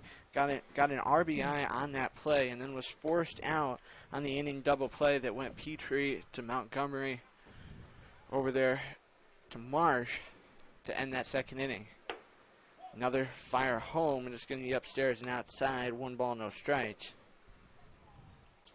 As again, the Pioneers struggling in these middle innings, and it's been a constant thing for them here early on. Strike called on the outer edge. 2-seam fastball there to be 1 ball, 1 strike. 1 out. And that means it's a Tioga down showdown. There we go. Upstairs is an outside, but just catching that outer edge. Carson Hobbs happy to have that one. 1 ball, 2 strikes. It was a bit of a delayed strike call, I gotta say. They are very deliberate, as we've seen this umpire a couple times already this year. Cut on. Yeah, there we go, yeah. Strikeout, outer edge, just getting him swinging there. Brady Slinger offering it that fastball to be retired here. So Carson Hobbs being greeted, I guess you could say kind of warmly after that after that single here. Just got to work out of this inning. Got to see Dylan McKenzie before he can do it, though. The extra hitter was the guy who grounded into that double play to end that 2nd inning for the Geneva Red Wings, where it looked like they wanted to pop more on Logan Jones, but ended up with just 1 as we stay in a 3-3 tie. Big swing and a miss there from McKenzie, and looking like he wanted to go down there was Hastings. Hastings took a kind of a funny lead. I wouldn't call that taking off, but he certainly pumped his arms. No balls, 1 strike. Hobbs from the stretch. Back into the screen again here. Just off to the right behind that plate. It's going to be no balls, 2 strikes. So Hobbs 1 pitch from getting out of this half inning. Not a bad welcome to the game if he can do it. Slow look down to first. Now fires it home. In tight. It's going to miss. So ball 1. Working from the belt there. Hobbs, a guy, you can see it deliberately. He has the ball held behind his bat, puts it into his glove, and then kicks with that front foot as he fires. That one missing up and outside. It's going to be 2 balls, 2 strikes. Oh, and with 2 outs, that means it's another Tioga down showdown. Down low in the dirt, swung on and missed.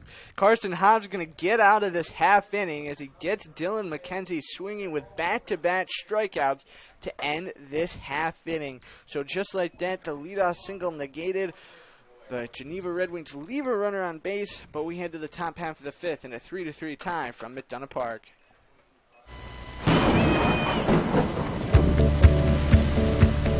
My love was lost.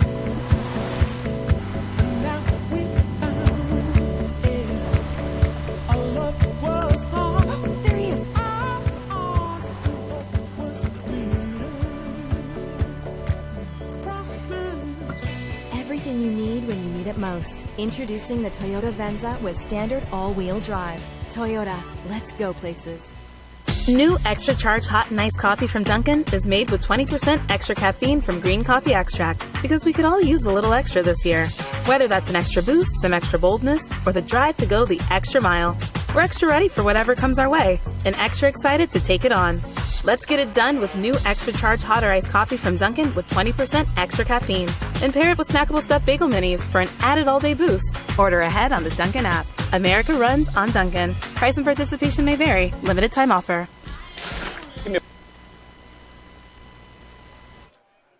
I still gotta say, I could really go for one of those Dunkin' coconut refreshers right now. The strawberry one, totally a delight. We head to the 5th inning from Geneva, the Pioneers and the Red Wings. A 3-3 tie, and back out on the mound for his 5th inning of work, it's going to be Andrew Matthews. Pioneers going to have bottom of the order up here, as it's going to be 9-10-1, so it'll be Justin Taylor to lead things off. I'd go for the blueberry refresher, but that's neither here nor there as Taylor steps back in. Flew out to left field his last time up. Okay, and those bagel stuffed minis the ad was talking about too. I like those. Haven't had one of those yet. Matthews working from the middle of the rubber. Going to fire one home here, clipping the outer edge. It's going to be no balls, one strike. Taylor out of Millersville, hitting 143 entering today. Flew out to left field to lead things off back in the 2nd inning. Is now just into the screen here, just underneath our camera here. It's a chain link fence shaking all around. But not doing the hokey pokey. It's no balls, 2 strikes. As Taylor obviously coming in a little bit late to the summer, had a late run with the Millersville team. Matthews looking home. Kitson fires it in there right down the gut. Gets Taylor swinging. And he's going to be sent down here for the opening out of this 5th inning. As Gil Murad, the catcher out of Ithaca, will head up to the plate, playing right field here tonight. You got it. I was just going to say. Guy who hadn't played right field, sophomore at Ithaca, saw limited action last spring, but just caught, and now hadn't played right field since high school. And I've seen two games. Played it a couple times here today. Or with the Pios. Well, yeah, till today. Well, so far this season anyway. High and tight, ball 1. 1 ball, no strikes, 1 out. 3-3 tie, Elmira Geneva here in Game 10 of the Pioneers season. Popped up back behind the plate, throwing off his mask and racing at this one. Will it stay in fair ground over there? No, it won't. So it's going to be 1 ball, 1 strike, 1 out. And you know what that means. It's another Tioga Downs showdown. I get it after a while. There we go. So 1 ball, 1 strike. Rod stepping out, fanning his bat all around. Making sure he's all set to go here.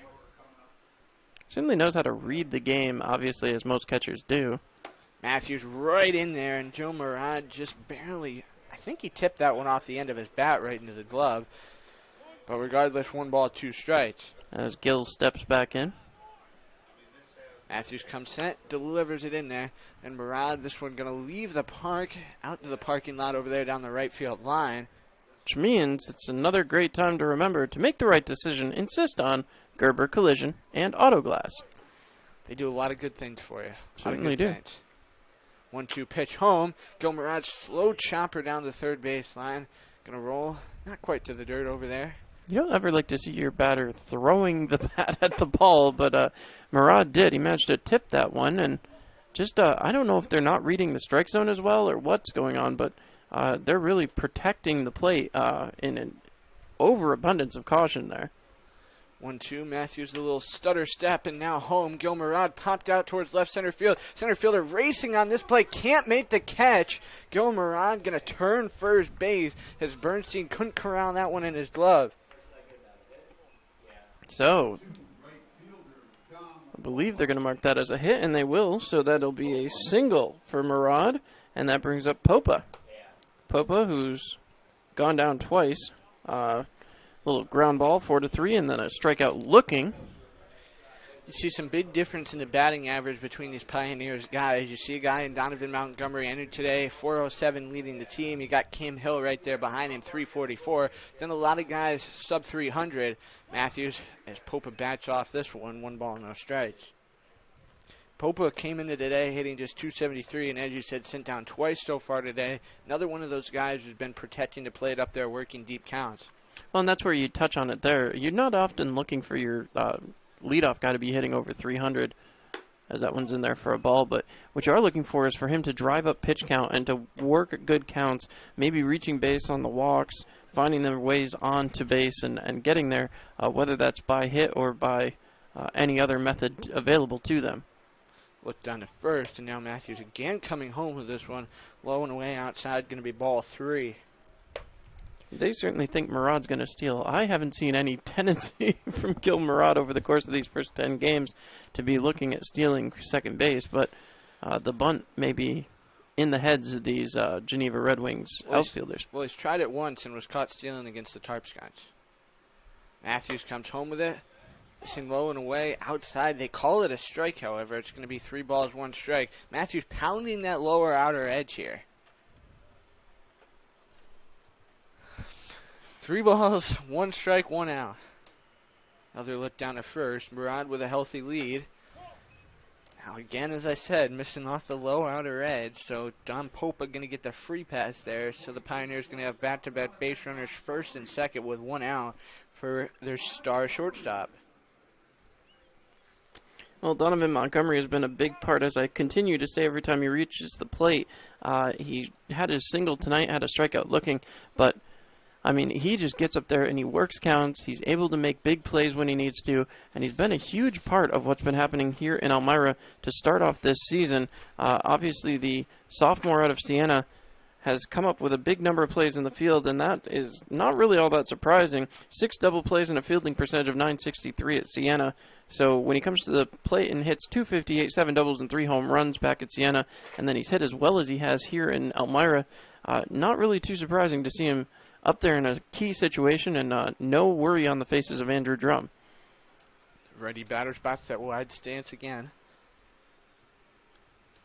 Look down to second, throw home, and Montgomery going to chop it up foul back behind the plate, and that one going to leave the ballpark. As that's another time to remind you to make the right decision. Insist on our good friends at Gerber Collision and Auto Glass. So no balls, 1 strike, 1 out. 3-3 tie, 4 hits for both sides. The Red Wings with an error coming back in that first inning when the Pioneers got their only offensive outpour with 3 runs. Bouncing that one in the dirt just at Montgomery here. It's going to be 1 ball, 1 strike, 1 out, and you all know what that means. It's another Tioga Downs showdown. Umpire holding it up. Now Matthews not even acknowledging the base runner at first, but still keeping an eye on Gil Murad. Comes set and up and tight on Montgomery. It's going to be 2 balls, 1 strike.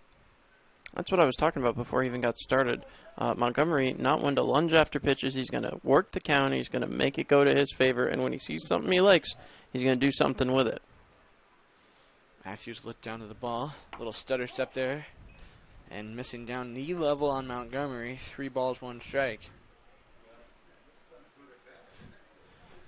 Montgomery always a guy who gives you a good at bat, a guy who's not afraid to work the pitch count, but also a guy who always seems to contribute or do something every and each time he steps up there, as you mentioned.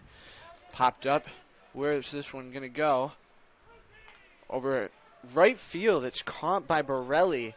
Now the throw down to third. Not in time. Gil Murad getting in there. Is this one going to skip but not roll out of play? It's Matthews over there to cover. So both base runners going to advance on the fly out to right field by Donovan Montgomery. So I guess even though, as I mentioned, you didn't come up with a big play, still got the base runners to advance, which sets the Pioneers up here for some success with Ben Shore. Certainly hope so, as again, Montgomery, even though he doesn't get the hit, he does do exactly what he would like to do, and that's move the runner from second to third. And the way that Shore's been hitting lately, you got to feel pretty good with him up at the dish.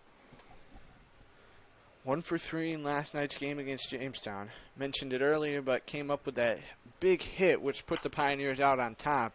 Shore with a hat swing there. This one another time going to leave the ballpark. And that means it's another great time to remind you to make the right decision. Insist on our good friends at Gerber Collision and Auto Glass. No balls, 1 strike, 2 outs. Matthews looking to get out of this jam here in the 5th inning, as the Geneva Red Wings do have bullpen action down there in right field. First guy that they've seen up and throwing here this evening.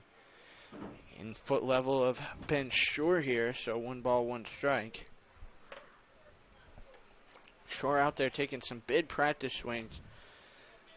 Guy Andrew Drum's been high on leaving him behind the plate. Calls a good game. Always comes up big. Two guys hitting like that, 2-3 in the order with Montgomery and Shore. You always feel good when the top of the order comes to the plate. Shot down the left field line into foul territory. Going to roll a long way out into the Pioneers bullpen. So there was a little pop on that ball. 1 ball, 2 strikes. Of course, the next man up, not a bad guy to have up either in your 4-hole, as you got Cam Hill, the extra hitter, up there next. See if the Pioneers can get him up in this inning. 1 ball, 2 strikes, 2 outs. 3-3 tie, top of the 5th inning. Pioneers' first trip this season to Geneva. Matthews from the belt fired it in there, drop third strike. Going behind the plate, Dejan down the first to Hastings in time for the out. So going to be a strikeout in 2-3 to end this top half of the 5th inning. The Pioneers strained a pair on base, and we're halfway home in this ball game. 3-3 tie. We head to the bottom of the 5th. So, what brings you and Greg to marriage counseling today? Jake from State Farm. My husband calls him all the time. 2, 3 in the morning, it doesn't matter. I see. Greg, is this true? Yeah, Jake saves us tons on our insurance. No matter what time it is, he's always there.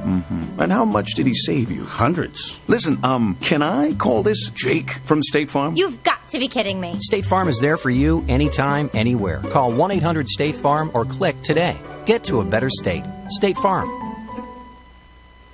Hi, this is Marion Decker, and at the Decker Agency, we've got over 34 years experience in helping our clients get the best insurance coverage possible. We're local and we're trusted. We've built our business on the idea that customers should be treated like family. At the Decker Agency, we offer free quotes and consultations. Our clients can build their coverages to best suit their needs and budget. Please stop into our office at 416 East 14th Street in Elmira Heights or call us at 607-734-1100 to schedule your free consultation today. And like the Marion M. Decker Agency, LLC on Facebook. At the Decker Agency, we help you protect what matters most.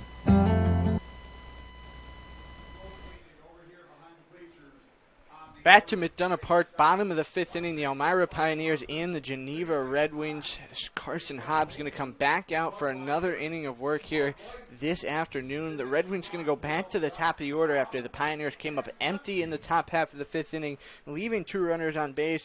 Go Murad got it started off down there in the 10 spot with a single. Dom Popa walked, but then you had 3 straight outs, which managed to finish things off there and end the Pioneers' little offensive threat against Andrew Matthews, who's more than likely done for the day.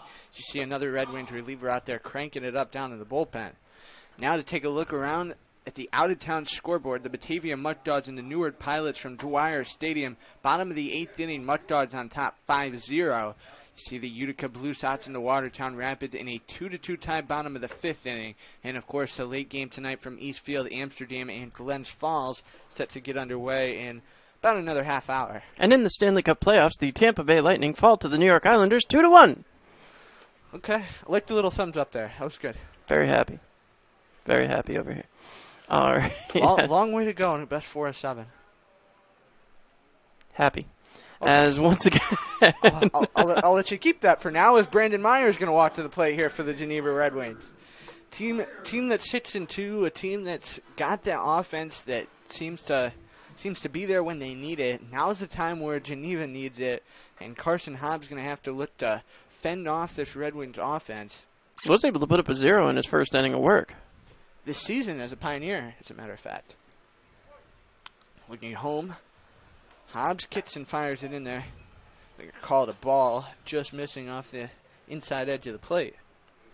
I never like seeing this top of the lineup come up. 1 ball, no strikes, and Myers defending the plate there, hit it into the screen as you saw the shake on your YouTube feed here. We want to apologize once again for the feed here. We do have the fence directly in front of our position here tonight. 1 ball, 1 strike, drilling him on the shoulder. Brandon Myers took all of that fastball from Hobbs, and then the guy that's in that 95th percentile of pitchers, I'm sure that one stung a little bit. Well, not going to get easier here as Bernstein comes up. He's walked and singled tonight. Well, a guy that always puts up a good at-bat for this Geneva Red Wings roster. Leads that team in batting average for a reason. Been a guy that's been here since day one. Looked at as a big leadership presence in that locker room. Protects the plate with a pop-up foul down the left field line, and that one leaves the park. As we remind you again, to make the right decision, insist on Gerber Collision and Auto Glass. No balls, one strike. Runner at first base after the hit by pitch. Brandon Myers in the 1-1 count. Hobbs trying to pick off throw. Did they get him? No. That was very close. Marsh right there applying the tag, but very, very deliberate. That's the word you've been using all night. Very deliberate call of safe down there. Now Hobbs again trying to pick off throw and again called safe down there. Brandon Myers. One thing that Hobbs, very noticeable out there, can try that no-look pickoff throw. Looking home at the plate. And now this time he comes home and misses upstairs and away. So it's going to be 1 ball, 1 strike. If you got that no-look pickoff throw, you never know you can throw a base runner off. And it seems like he's kind of got Myers tripping over his feet here. Takes 1 step to his right and then back to home. 1-1 shot towards Montgomery short. Trying to turn the double play to Petrie at second. Throw back to first. In time for the double play. Going to be 6-4-3. That's a way to do it. You get that hit by pitch and then you get the double play turn. So things moving right along here in this bottom of the 5th inning as Elliott Good, the second baseman, going to step to the dish. Lined out to the right fielder and had a base on balls back in the top or bottom of the 3rd, excuse me. 4 hits for both sides, 3 runs apiece. So almost a very equal played game here through the first few stages of this one. Right down the gut, swung on and missed by Good, 0-1. No balls, 1 strike.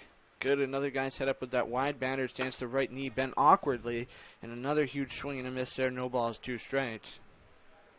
Hobbs, same situation he was in the 4th inning, just 1 pitch away from getting it out in an 0-2 count with 2 outs. Looking home, pulls it out of the glove, fires it home, and he gets the strike 3 call. Elliott Good sent down on strikes, works around the leadoff hit by pitch to start this bottom of the 5th inning, and Hobbs now through 2 innings has been sharp for the Pioneers. We head to the top of the 6th. Pioneers 3, Red Wings 3. It's another day in the Twin Tiers. And for most of us, it's just another day on the job. Taking care of our neighbors, helping out our coworkers, and making our community a better place for all of us. When you love what you do and really care about the people you serve, you do it well.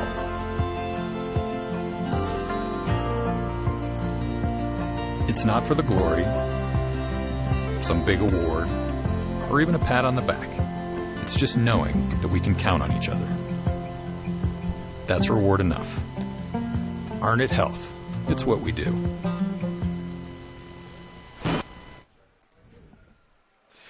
Welcome back to McDonough Park here on the Elmira Pioneers Radio Network and YouTube channel. Top of the 6th inning on a beautiful Sunday afternoon, and back to the mound.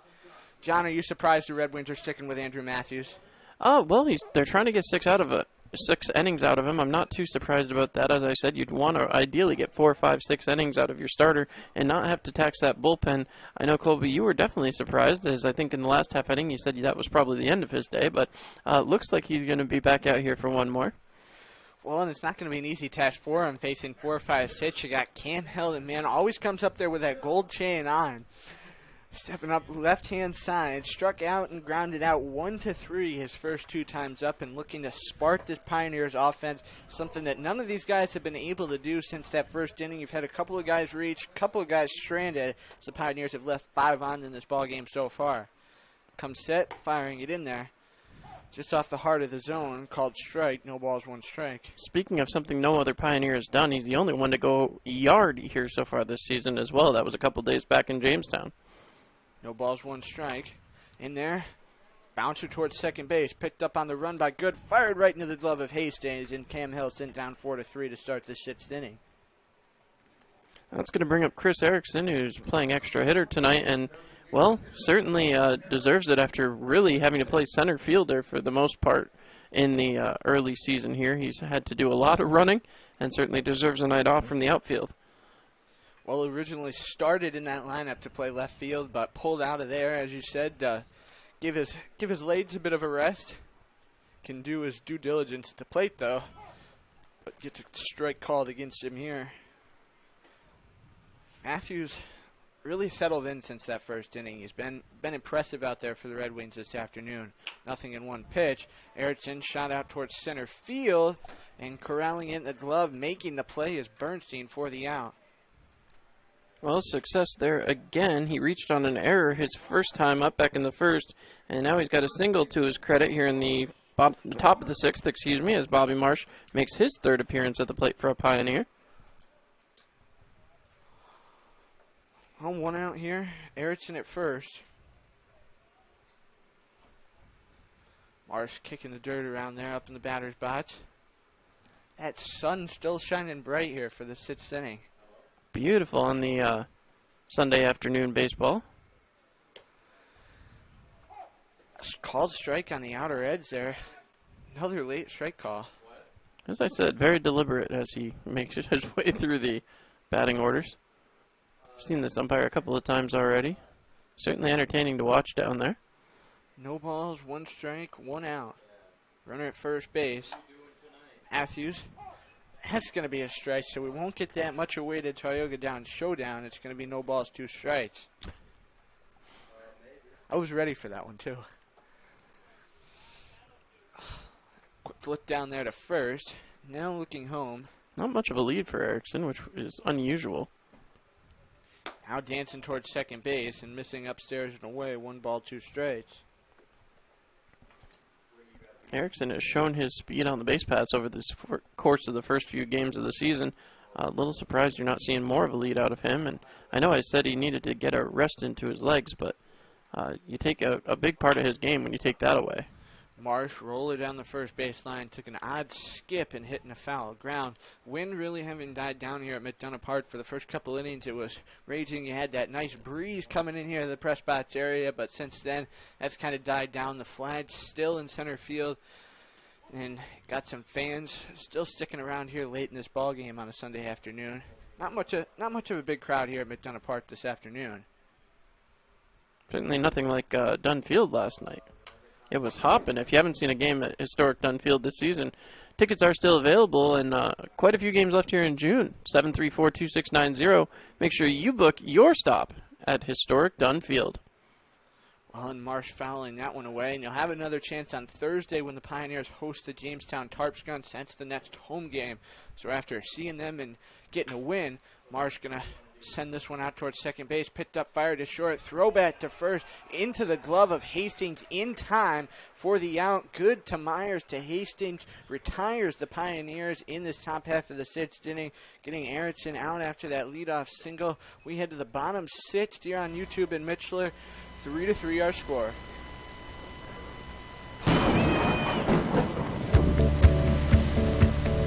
Our love was lost.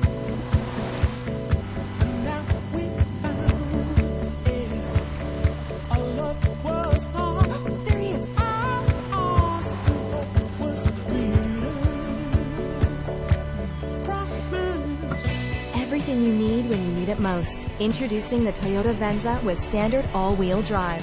Toyota, let's go places. New Extra Charge Hot and Iced Coffee from Dunkin' is made with 20% extra caffeine from green coffee extract, because we could all use a little extra this year. Whether that's an extra boost, some extra boldness, or the drive to go the extra mile. We're extra ready for whatever comes our way, and extra excited to take it on. Let's get it done with new Extra Charge Hot or Iced Coffee from Dunkin' with 20% extra caffeine. And pair it with snackable stuffed bagel minis for an added all-day boost. Order ahead on the Dunkin' app. America runs on Dunkin'. Price and participation may vary. Limited time offer. Give me a blue light lime. Yeah! Grapefruit. Blood orange, blueberry. Got it. Oh! Barry, you son of a bass. We've been through this. No thumbs. Just yanking your hook. Oh, good. When you're at the lake, you drink Labatt. That's lake law.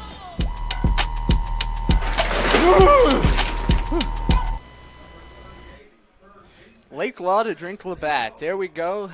Another half inning in the books, and now we head to the bottom half of inning number 6. Leading it off for the Geneva Red Wings in a 3-3 tie from McDonough Park, going to be Thomas Latham.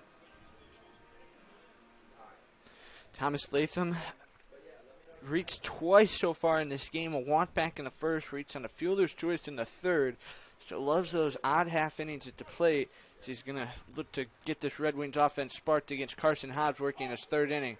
Ball in tight, and they're going to say it clipped Latham on the way by. So he tosses his bat aside, and he's going to get to take the job to first.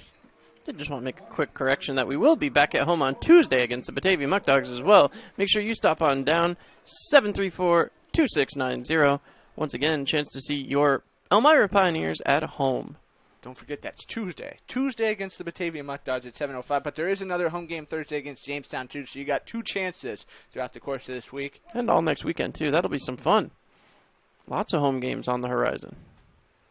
Slow, long look down to first. Now thrown off the end of the bat here. Out to Thomas in right field. Or, excuse me, Gomarad out there in right field for the first out of the inning. And advancing down to second there, Thomas Latham. No outs in the inning, as that's runners reach first and second. Okay. Good with that. That one did bounce into Murad's glove, so a single there for Mike Borelli as Nick Forney comes up. He is 1 for 2 on the day. The sun was in my eyes. First and second and home. Big swing and a miss from Forney. It's no balls, 1 strike. Glad those sunglasses are working for you there, Colby, as once again, no balls, 1 strike, nobody out. Runners at first and second, 5 hits apiece, 3-3 the score. To the plate. Now Hobbs comes set, fires it in there. In tight, they call it a strike. It's no balls, 2 strikes. Right where you want to be if you're the Pioneers. Hobbs comes so close to a couple of punch-outs, already 3 over his first 2 innings of work, looking to add to that total here with nobody out. Chopper right back to him, turns over to third, pops it right in the glove, tag laid down on Taylor, and they're going to call him out. Third base coach over there from Geneva was signaling safe, but it was clearly an out, and a bit of an odd one at that, a 1-5 put out over there at the third base bag. Completely confused at the attempted tag. Yeah, it was a forced play. You step on third, you're done. I really was confused at how that all went down, but so be it. So going to be a runner at first and at second with 1 out here, bottom of the 6th inning. Still plenty of baseball action to come, but one of these teams looking to strike ahead of the other. Hobbs home, little Chet swing there. They're going to say DeJean offered, so it's no balls, 1 strike. Jackson DeJean, 2 singles so far in this game, so 2 for 2. Came in hitting just 190 on the afternoon. Trying to add a couple of RBIs here. Is this one going to kick up a little chalk? 1 ball, 1 strike. And with 1 out, that means it's another Tioga Downs showdown. Catching the groove of those. There you go. As DeJean takes a long look out. Hobbs. Fires it in there. DeJean swinging for the fences. Caught it on his bat swing around. As Shore had to take a little jog over there down the first base line to retrieve that one. 1 ball, 2 strikes. Another huge thank you to all of you tuning in here this afternoon on our YouTube and Mitchler feed. All the Pios action all summer brought to you on YouTube and Mitchler, so don't miss a minute when you can't be out at the games. But again, 2 chances to see your Pioneers at home this week. Tuesday and Thursday. Tuesday, Batavia Muck Dogs at 7:05, and Thursday, Jamestown at 7:05. Down the heart of the zone, big swing and a miss. Going to send down Jansen DeJean here for the 2nd out of the inning. Carson Hobbs working quickly and diligently out there for this Pioneers roster. And Carson Hastings going to look to spark something here for the Geneva Red Wings as they look to not come up empty at the plate in this trip. Geneva already having left on 5 base runners in this game, so both teams each having their opportunities so far. Look to the plate, the set and the fire from Hobbs. Down the heart of the zone, got up swinging to the 4-seam fastball, no ball, 1 strike. Hobbs, the little tip of the cap home there. Pops it back into his glove. Delivers it in there. Gonna call it a strike up on the outer edge. No balls, 2 strikes. And you were saying? He's touching 92 miles an hour with that fastball, and you can see it as the dust comes off the glove every time that he pops that glove. You can certainly hear it from way up here. 2 outs, and now another chance to end this inning. Hobbs comes home with a pitch. Foul tipped off the bat. Carson Hastings doing another job up there protecting the plate. Seems like that's been one of the things on the mind of every hitter that's come to the dish here today is just protect the plate, foul off these pitches. Seen a lot of deep at-bats. As if he can get out of this, that would be 2/3 of the game in the books. Tied 3-3. That's what the Pioneers would love. From the stretch, the set and fire right down the heart of his own. Hastings swing and a miss to end the 6th inning. The Red Wings strand a pair, and we remain in a 3-3 tie. We head to the 7th. Here from McDonough Park. So, what brings you and Greg to marriage counseling today? Jake from State Farm. My husband calls him all the time. 2, 3 in the morning, it doesn't matter. I see. Greg, is this true? Yeah, Jake saves us tons on our insurance. No matter what time it is, he's always there. Mm-hmm. And how much did he save you? Hundreds. Listen, can I call this Jake from State Farm? You've got to be kidding me. State Farm is there for you anytime, anywhere. Call 1-800-STATE-FARM or click today. Get to a better state. State Farm.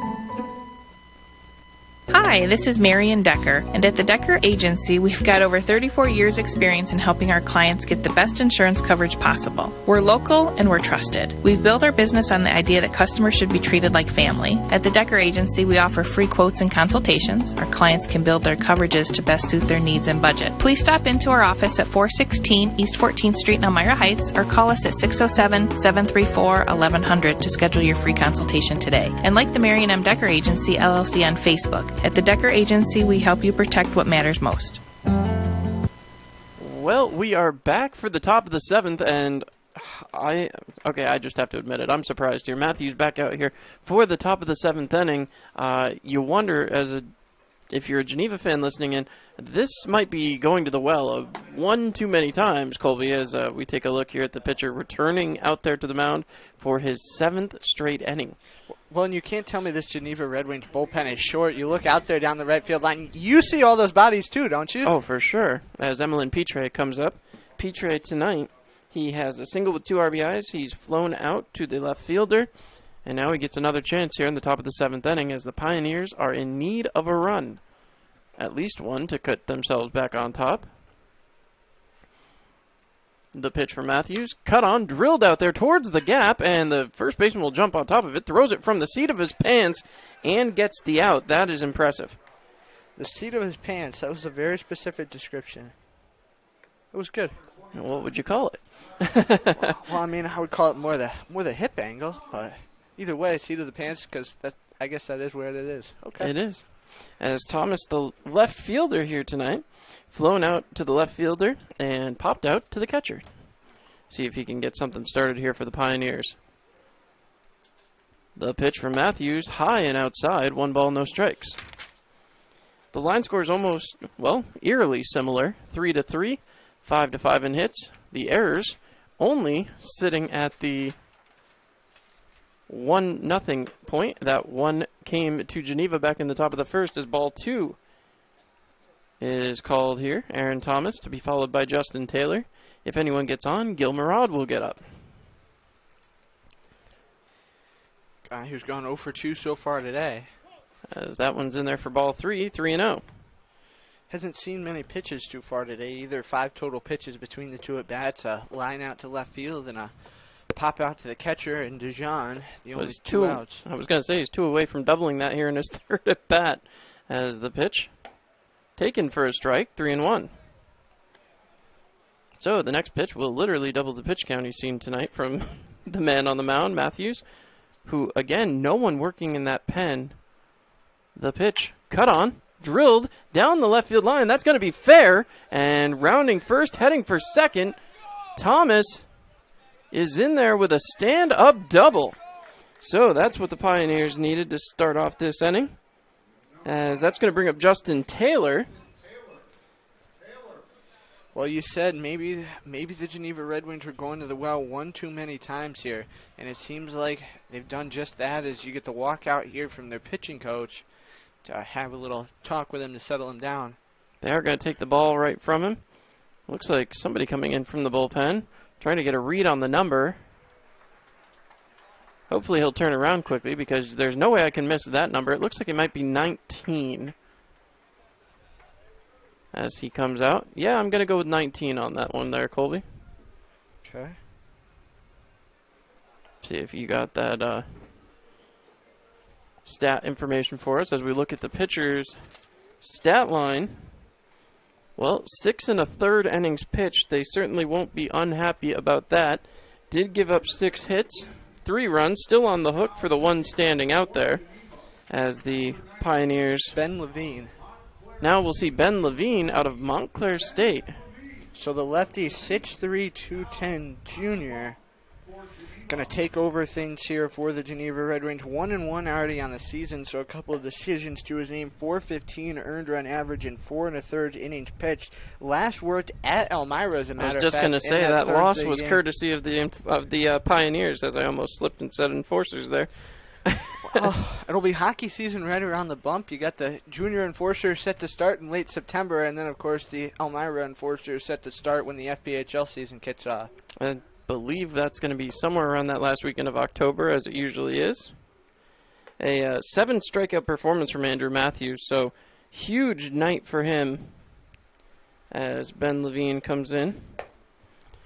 See what he can do as... well, Matthews could still conceivably be on the hook for the loss with that runner at second, playing a large decision maker in that. As that brings up Taylor, and Taylor again so far tonight, flown out to left field, struck out. Not exactly the night he's been looking for. He's still looking to find his swing here in the Summer Wood Bat League, and I've said it before, these wood bats really change up the game for these hitters who are used to going up there with the aluminum. A little bit quicker, a little bit easier to get through. The wood does make a difference. Well, you still got the bat, you still got the ball, you still got the gloves, you still got the dirt, and you still got the dirt in the grass. It's still in a diamond shape, but but of course, yeah, the aluminum bats and the wood bats, there is a bit of a difference there. It certainly is, as it looks like we're just about ready to get back underway, as Aaron Thomas stands out there at second base. Justin Taylor makes his way towards the plate, and again, that should bring up Gil Murad at one point or another here in this inning. And then it would be top of the order again if Don Popa can get back up there. So, Taylor comes up. A left-handed pitcher now to face the Pioneers.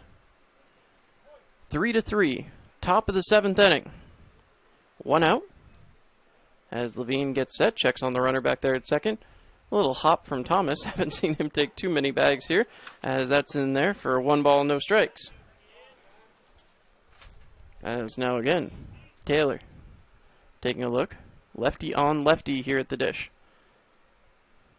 A little less favorable matchup than Taylor's used to. He's seen a lot of righties so far this season.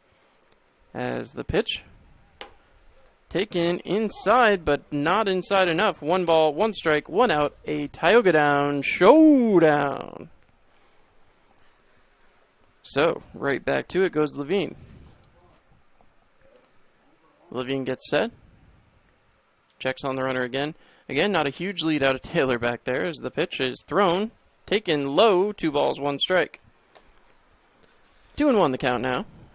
As Taylor showing a good eye here so far. Oh, I wouldn't say he hasn't shown a good eye so far, but he's certainly not been working those deep at bats like some of these guys, the bottom of the order on both his Pioneers and Red Wings team have done so far today. The pitch taken high and inside. That just missed grazing Taylor, so 3 balls, 1 strike count. A little wild coming out of the pen for Levine.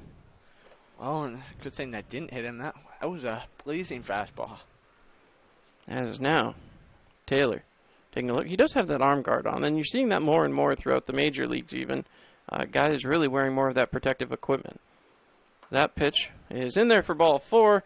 And that will put a runner on first and second base as Gil Murad comes to the plate. And so far tonight, he has struck out, singled, and on that single, he made his way all the way to third base before being left stranded. Been a guy up there today, out in right field. Wasn't supposed to start out there, but has come in here and really made an impact for this Pioneers team. Certainly we know what he can do behind the plate. Now, having done some work in the field in the early part of this season, he's clearly capable of doing a lot as the pitch is thrown and taken right down the middle there for strike one, 0-1. No balls, one strike, and I can't blame him for coming up there looking all the way after that walk was all in pretty close on Gil Murad. So, or excuse me, on Justin Taylor, my apologies. As Murad takes a look, the pitch taken outside, 1 ball, 1 strike, 1 out. Another Tioga Down showdown. Well, hopefully you can get a guy in here and get some more offensive buzz generated. Certainly a good start to this half inning for Pioneers. As they haven't seen any offense, really, as that one's fouled back, 1 ball, 2 strikes, since that top of the first inning. Certainly need to find it here quickly as Popa, who's in the on-deck circle, now tosses the ball back to the catcher. I was pretty sure there was a bat boy down there, but Guess Popa not. retrieving it. Well.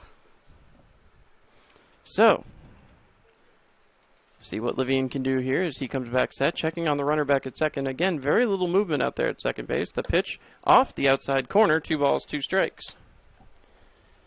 2-2, 1 out. As, again, Murad looking down to his third base coach, getting the sign. As Andrew Drum stands out there. Murad waits. Big hole there on the right-hand side of the infield.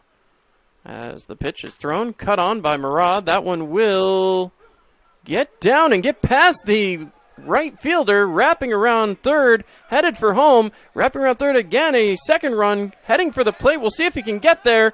As he does get in, the ball is loose. So, now he touches and he's safe. He did not touch originally. So, the runners will go to second and third. 2 runs come around to score. And the Pioneers are now up by 2. Runner standing at third base. Or no, second base, excuse me, my apologies. So, a couple errors on that play, I believe. As Popa comes in. So, you like that. As Popa will come out. I believe that's going to be a single, reaching second on the error. So, that one in there for a strike. 0-1. Well, the thing that was really clear about that play was the read that Borelli had out there. It wasn't great. You saw the skip that took rolling away from him, and it looks like they're just going an error on that play. So interesting. 2-base error, but no balls and 1 strike. Pitch home. Listen. Oh, okay, they're going to call it a strike off the outer edge. 0-2. Runner still in scoring position as the Pioneers have the 5-3 lead. And our apologies there as they do rule that an error. So, 2 errors on the line score now. As the next pitch coming here from Levine is cut on, drilled out there towards right center. As the center fielder seems to have a read on it, he will make the catch. The runner from second will advance to third base on the throw. So, 2 quick outs here now after the Pioneers have scored. Fly out there to center field as Donovan Montgomery will come up with a chance to drive in another run. So, Donovan stepping up to the plate here as the sun starting to go down in the nighttime sky here at 7:03 p.m. As Montgomery steps back in. There's a runner standing on third base. A pass ball would bring him home as the pitch thrown, taken right down the middle, strike 1. 0-1 as Montgomery out there. Pioneers with a 2-run lead here in the top of the 7th. As I'm sorry, something smells really good. The pitch in there for a ball, 1-1. Looking out to the outfield, I see a similar sign that hangs in Dunn Field, as Salen's Hot Dogs looks to be the official sponsor of not only the Elmira Pioneers, but also the Geneva Red Wings, so perhaps that's what you're smelling there, Colby.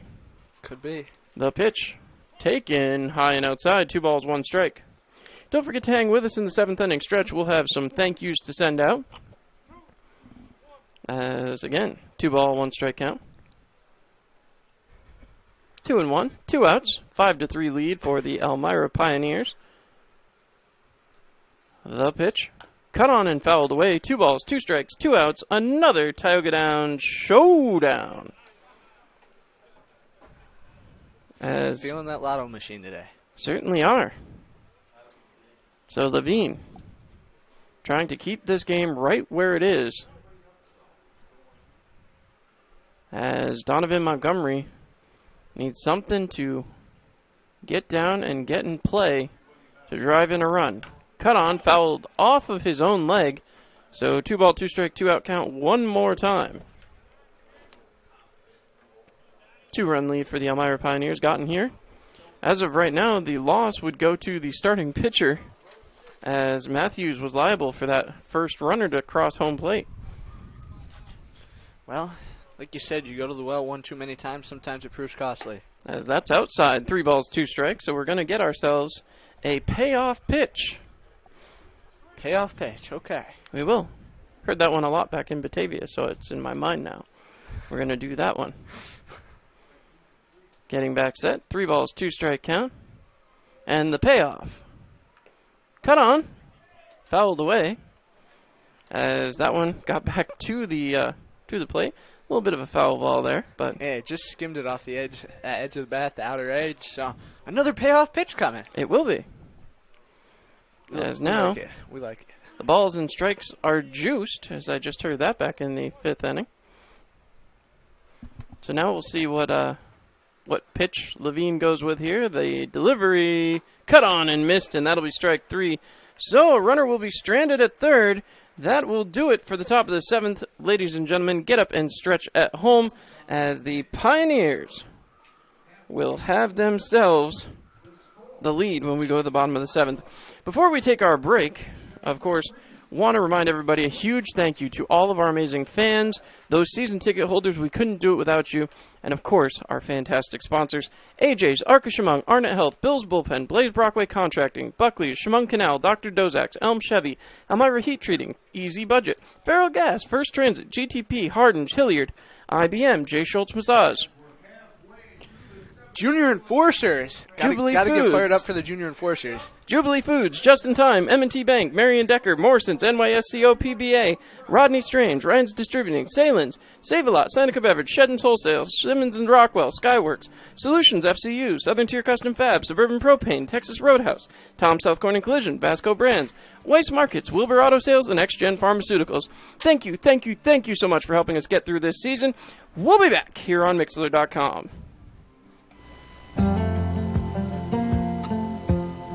It's another day in the Twin Tiers.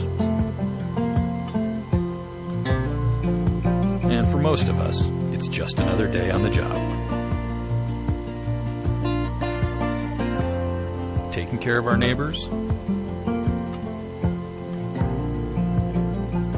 helping out our coworkers, and making our community a better place for all of us. When you love what you do and really care about the people you serve, you do it well.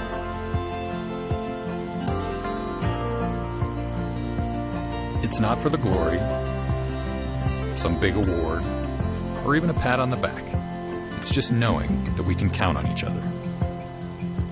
That's reward enough. Arnett Health. It's what we do.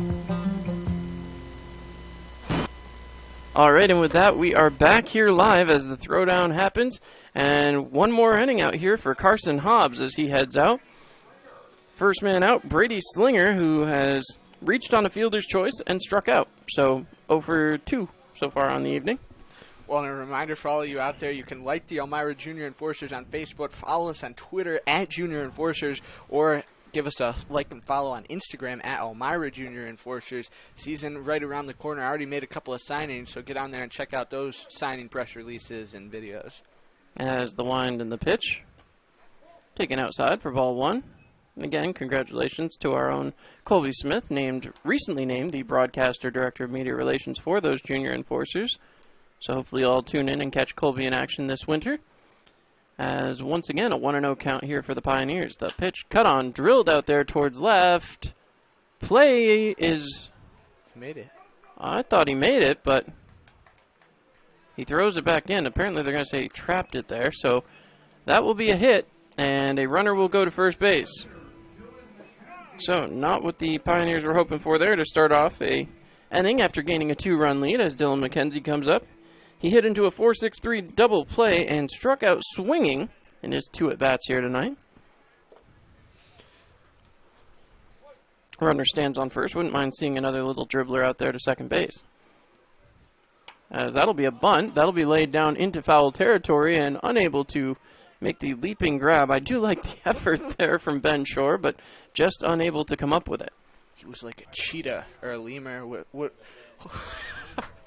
Okay, I saw that look. What's the critter that goes all like ooh in the air and like gets all jumpy? I believe that's a flying squirrel that you're talking about, but... Oh, yeah, okay. So, no balls, 1 strike. As yet again, the Pioneers going back to work. No balls, 1 strike. Runner on first. The throw over is not in time.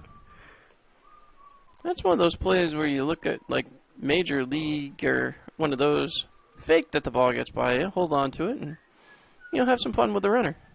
Yeah, there you go. Why not? The pitch is thrown inside, 1 ball, 1 strike. I think that was actually a little big league, so my apologies. It's a good movie. I like that one. 1 ball, 1 strike. 5-3 Pioneers here in the bottom of the 7th. Cut on and missed, and almost an excuse me swing at home plate. Haven't seen too much of that as... Yet again, stepping right back in. Dylan McKenzie, 1 ball, 2 strikes so far. The throw over to first 1 more time. Got Brady Slinger diving back down there, looking up over there at Bobby Marsh, almost like a little pardon me play. As now, McKenzie gets back set. He waits. The runner fakes going. That one fouled off, so 1 ball, 2 strikes 1 more time. The throw here is certainly interesting, as we'll see if they take a look. Getting back set is Hobbs. He delivers. That one thrown, and they're going to say he went, so that will be strike 3 in the first out. Here in the bottom of the 7th, big swinging strikeout there, and well, my apologies here as we're trying to keep everything in order. So, that will bring up Brandon Myers, and Myers here, so far in the day, grounded into a 4-3, earned himself a base on balls and a hit by pitch. Hasn't been able to do too much with the bat, but on the 0-1 count now after taking strike 1, he has gotten on base twice, and that's beyond important now that they're down by 2. Already a runner standing there on first. Would love to move into scoring position. Cut on, and that will be strike number 2, so 0-2. As the last 3 outs the Pioneers have recorded have come via the strikeout here, Colby. Well, it's smelling good. I didn't smell strikeout, but it's still smelling good. So 0-2, 1 out. The pitch cut on, fouled right into the glove. That'll be strike 3. So another swinging strikeout, as that'll bring up Philip Bernstein. I thought you were gonna go Tioga down showdown, and I was gonna burst your bubble there, but I didn't have to. No. As Bernstein comes up, a base on balls, a single, and then his last time up, strikeout looking. No, he grounded into a double play his last time up. That was good. Good grounded into the double play. Don't try to confuse me over here. All right, so here we go. As once again, 1 ball, no strikes. No balls. No pitches have been thrown. As that pitch is thrown, now it's 1 ball, no strikes. The throw down to second is scooped up by the second baseman after getting by the shortstop. So, actually, this is saying no balls, 1 strike. My apologies. I thought that was a ball. So 0-1. It did. They just corrected it. He held up 0-1. but he was holding up a 1 on his left hand. No balls, 1 strike. As the runner does stand on second base now. Pitch in there for a ball, 1-1. 1 ball, 1 strike. Runner stands on second, 2 outs here. As Hobbs gets set, the delivery off the outside corner, 2-1. 2 balls, 1 strike, 2 outs. 2-1, according to the home plate umpire. As Bernstein waits. The next one from Hobbs, outside again, 3-1. 3 balls, 1 strike. Runner standing in scoring position as the Elmira Pioneers trying to hold on to this 5-3 lead. Sun back out over the left field fence out there. That one is walking Bernstein for ball 4. So, 2 outs. Runners now standing on first and second. That means the tying run is on base. And that'll bring up Elliot Good, who has lined out to right field, walked, and hit into a 6-4-3 double play. So, again, getting set, the line, the pitch. Taken for a strike, 0-1. No balls, 1 strike as the sun begins to pelt in here. Getting back set, Good takes a long look. The pitch. Cut on, ground ball, as that will go foul, 0-2. Sun's starting to cast some shadows out there in left field. You can see it right to the left of Thomas out there. And got the shadows creeping over the infield here. Still got the sun out late in the 7 o'clock hour. The pitch. In there for a ball. 1 ball, 2 strikes. 2 outs. So again, Hobbs 1 strike away from getting out of this 7th inning. Seems like he's done that all so many times. We're just being 1 pitch away from it. The pitch. Outside again. 2 balls, 2 strikes, 2 outs. Another Tioga Downs showdown. There we go. We're on point. On it. As a 5-3 lead for the Pioneers being threatened here. They just got it in the top half of the 7th. The wind and the pitch. And no, 3 balls, 2 strikes, as that one was apparently a little bit high. 3 balls, 2 strikes, 1 strike away. As now we get set for the payoff pitch. He delivers. Cut on and miss, strike 3. So, again, striking out 3 in a row here in this inning. Just unfortunately not in order. They'll leave 2 runners on. The Pioneers will come back up for the top of the 8th when we come back.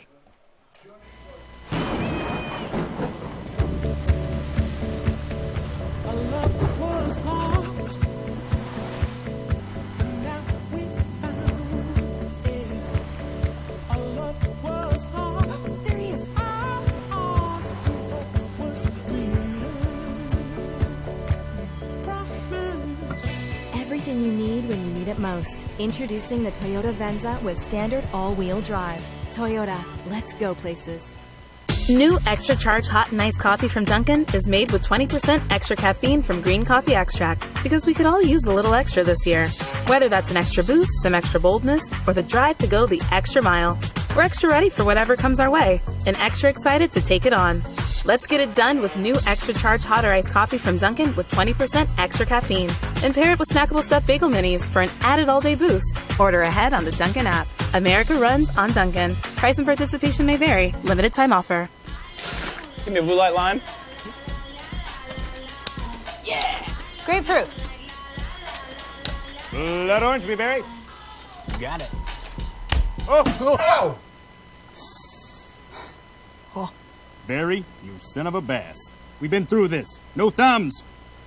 Just yanking your hook. Oh, good. When you're at the lake, you drink Labatt. That's lake law.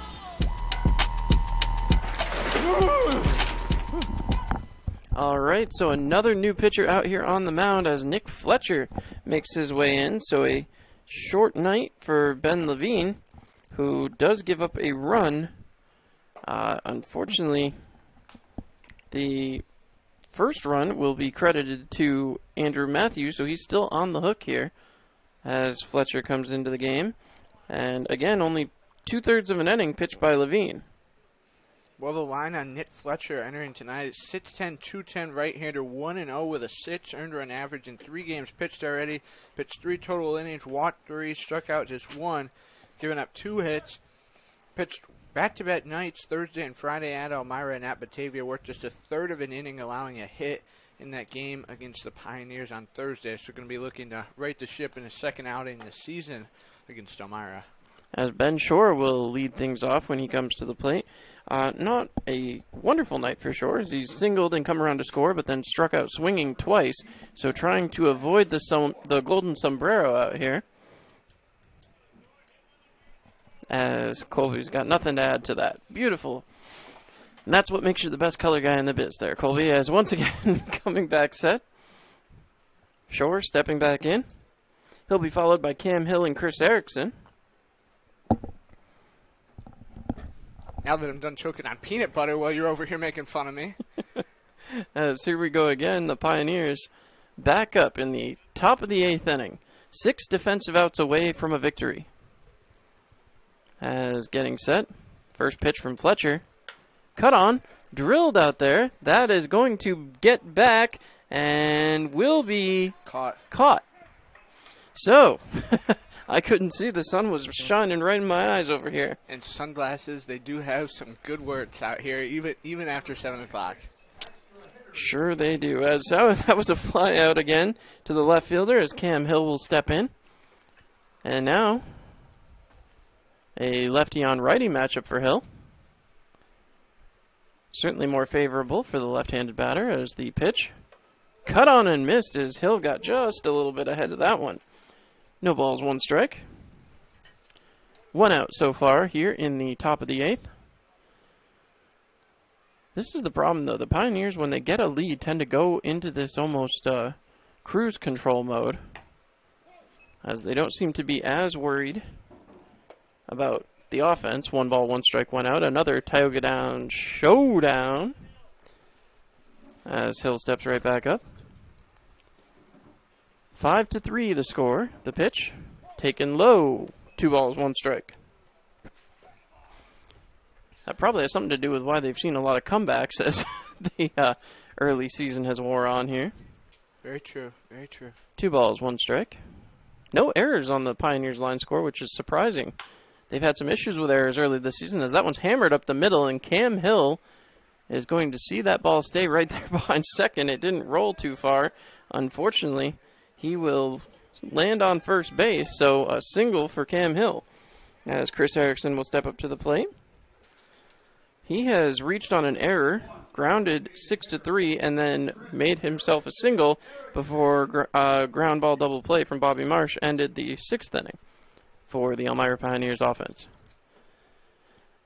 See what they can do here as Erickson steps back up. With a runner over there on first base, Cam Hill takes his lead. The pitch taken in their first strike, 0-1. No balls, 1 strike. As again, Erickson looking to start some offense here. Got that yellow and green batting helmet representative of the Sienna colors. As the pitch thrown high, 1 ball, 1 strike, 1 out, a Tioga Down showdown. As again, some of these players, you know, they're very superstitious. They find the comfortable equipment, they find whatever they like. And we were talking about it with Polanco last night. Decked out in Corning Community College red, as the pitch is taken for a strike, 1-2. You know, it's about finding what makes you comfortable and whatever you think makes you hit the ball, go ahead up to the base pass in it. And, hey, that Sienna batting helmet, if it's bringing Chris Erickson some luck, go for it. Why not wear it? You do you, fam. The pitch cut on, drilled towards the first base side, is caught, thrown down to second, and I believe the catch is made and the out will be made at second. So on the fielder's choice, a runner will still stand at first, and Erickson, who certainly has the foot speed to make a difference, will now wait on Bobby Marsh up at the dish.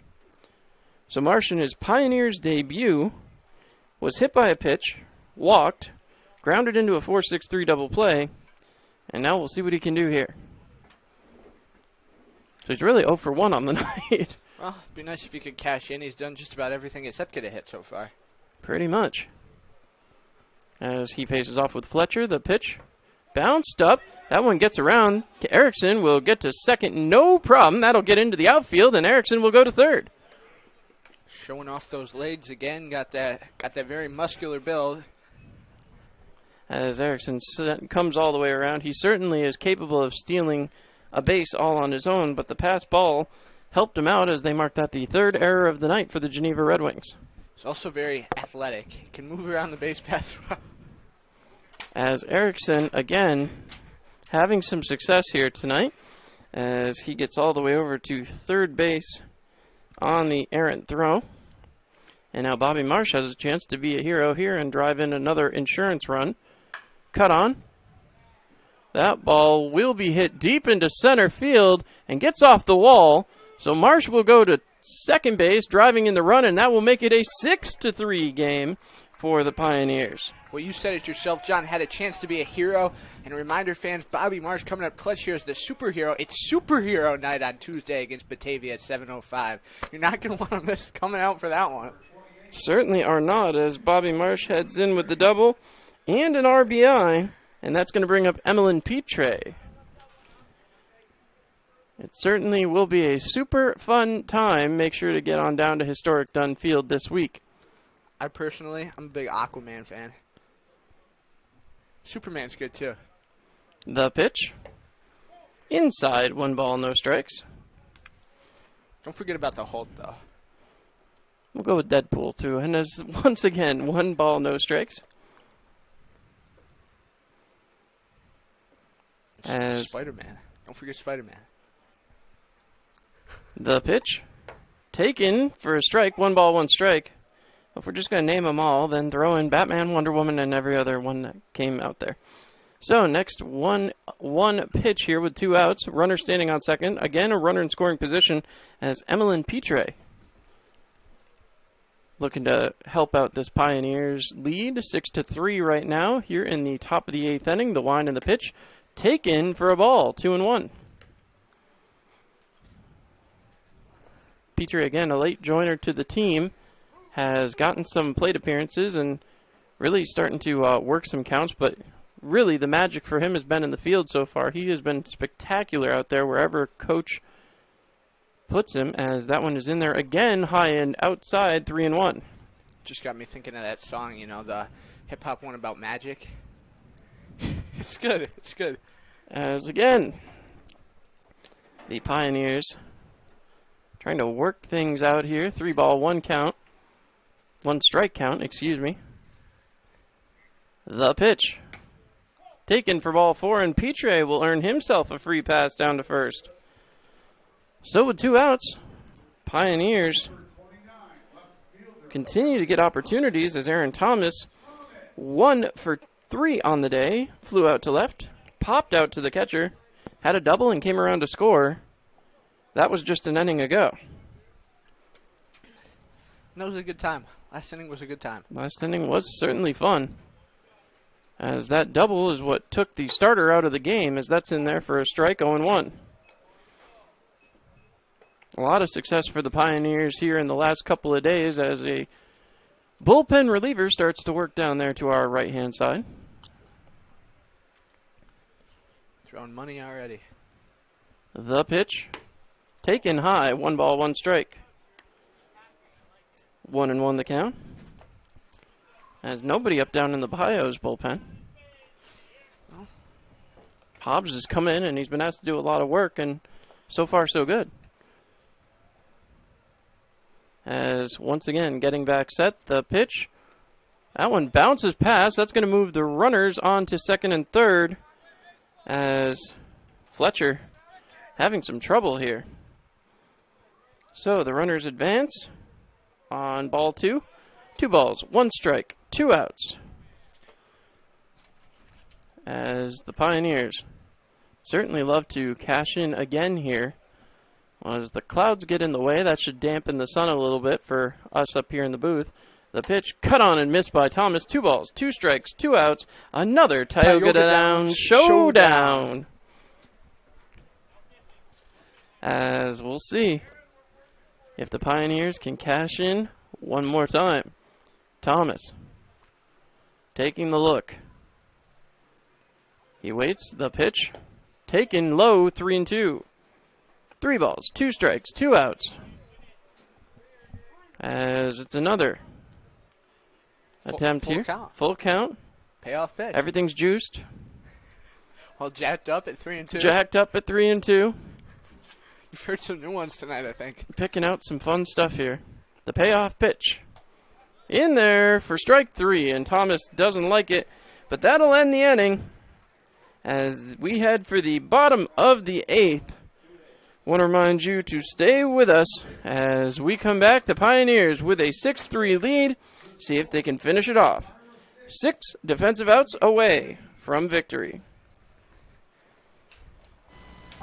So, what brings you and Greg to marriage counseling today? Jake from State Farm. My husband calls him all the time. 2, 3 in the morning, it doesn't matter. I see. Greg, is this true? Yeah, Jake saves us tons on our insurance. No matter what time it is, he's always there. Mm-hmm. And how much did he save you? Hundreds. Listen, can I call this Jake from State Farm? You've got to be kidding me. State Farm is there for you anytime, anywhere. Call 1-800-STATE-FARM or click today. Get to a better state. State Farm.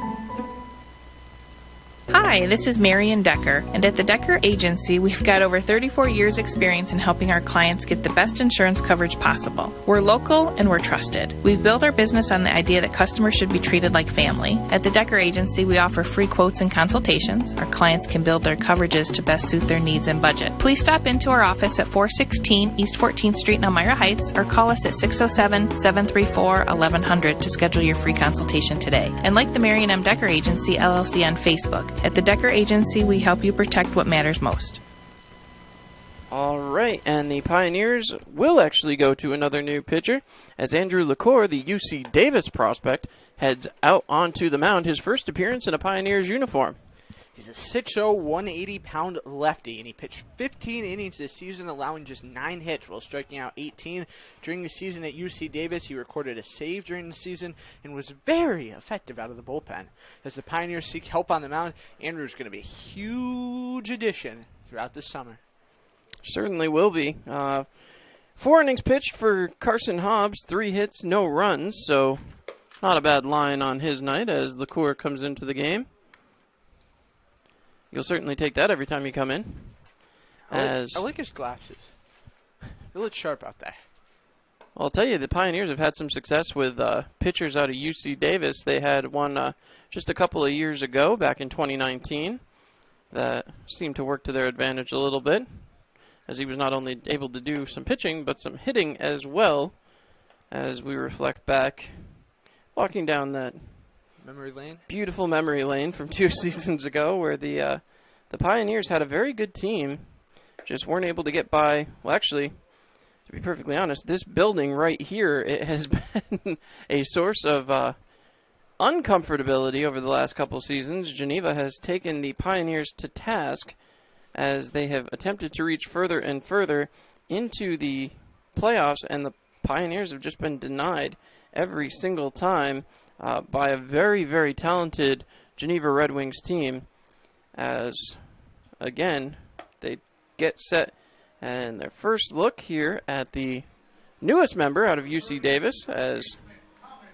once again, the first member of UC Davis since Nathan Peng joined us 2 years ago.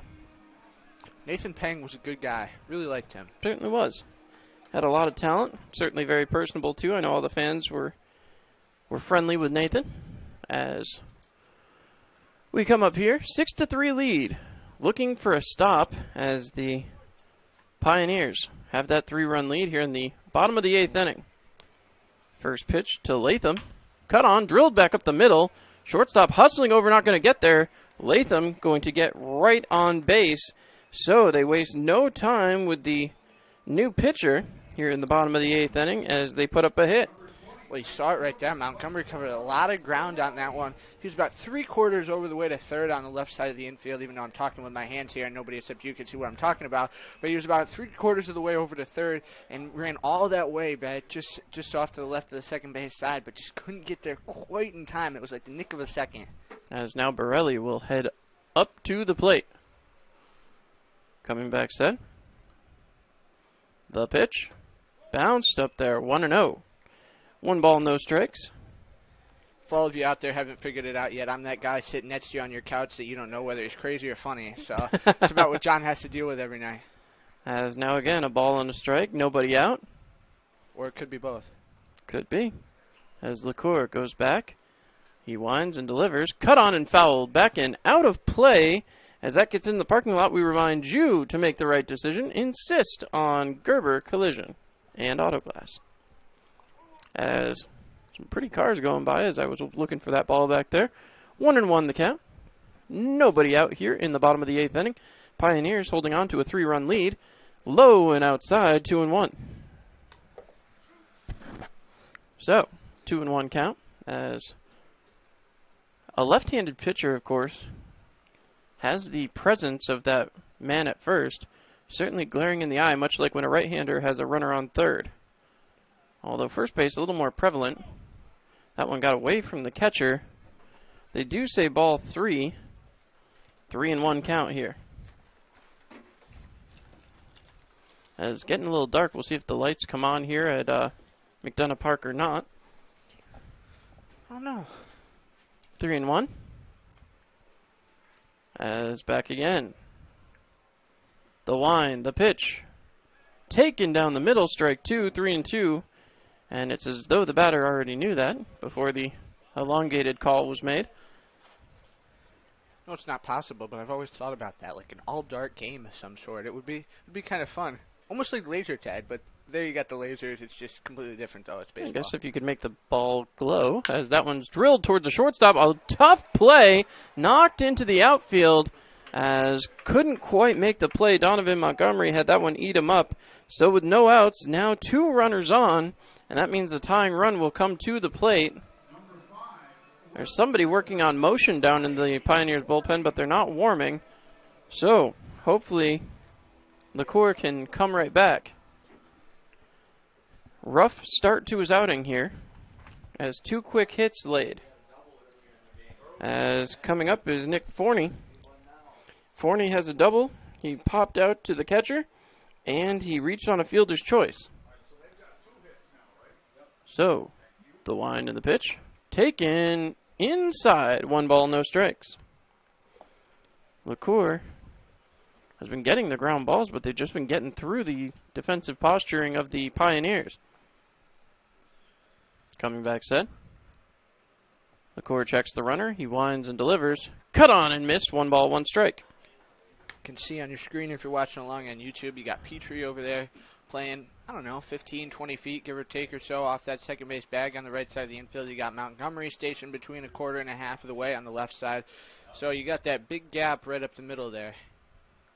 As again, the wind and the pitch. Cut on, drilled up there towards the center fielder. Chasing it down. This should be and will be the first out here in the bottom of the 8th. The runner will advance from second to third. But the Pioneers do accomplish the first out. I would call that a fly out to 8th. I don't think that would be a sacrifice fly there. But again, Jackson DeJohn will head up. He has struck out and has 2 singles to his credit here tonight. Hobbs certainly was throwing gas when he was out there, as now we'll see what LaCour can do. Well, it definitely doesn't have that 95th percentile fastball like It's impressive to say the least. As LaCour gets set, ground ball here would be perfect as the pitch is thrown. Cut on and missed, 0-1. Doesn't always have to be 90 some odd miles an hour if you can place it effectively, and LaCour just did with that one. Jackson DeJohn, the catcher, comes back set. He'll deliver. Fouled off. 0-2. As that one gets right into the bullpen. So the spare pitchers keeping everyone safe out there. Got a lot of dirt kicked up on his jersey here today. Certainly did.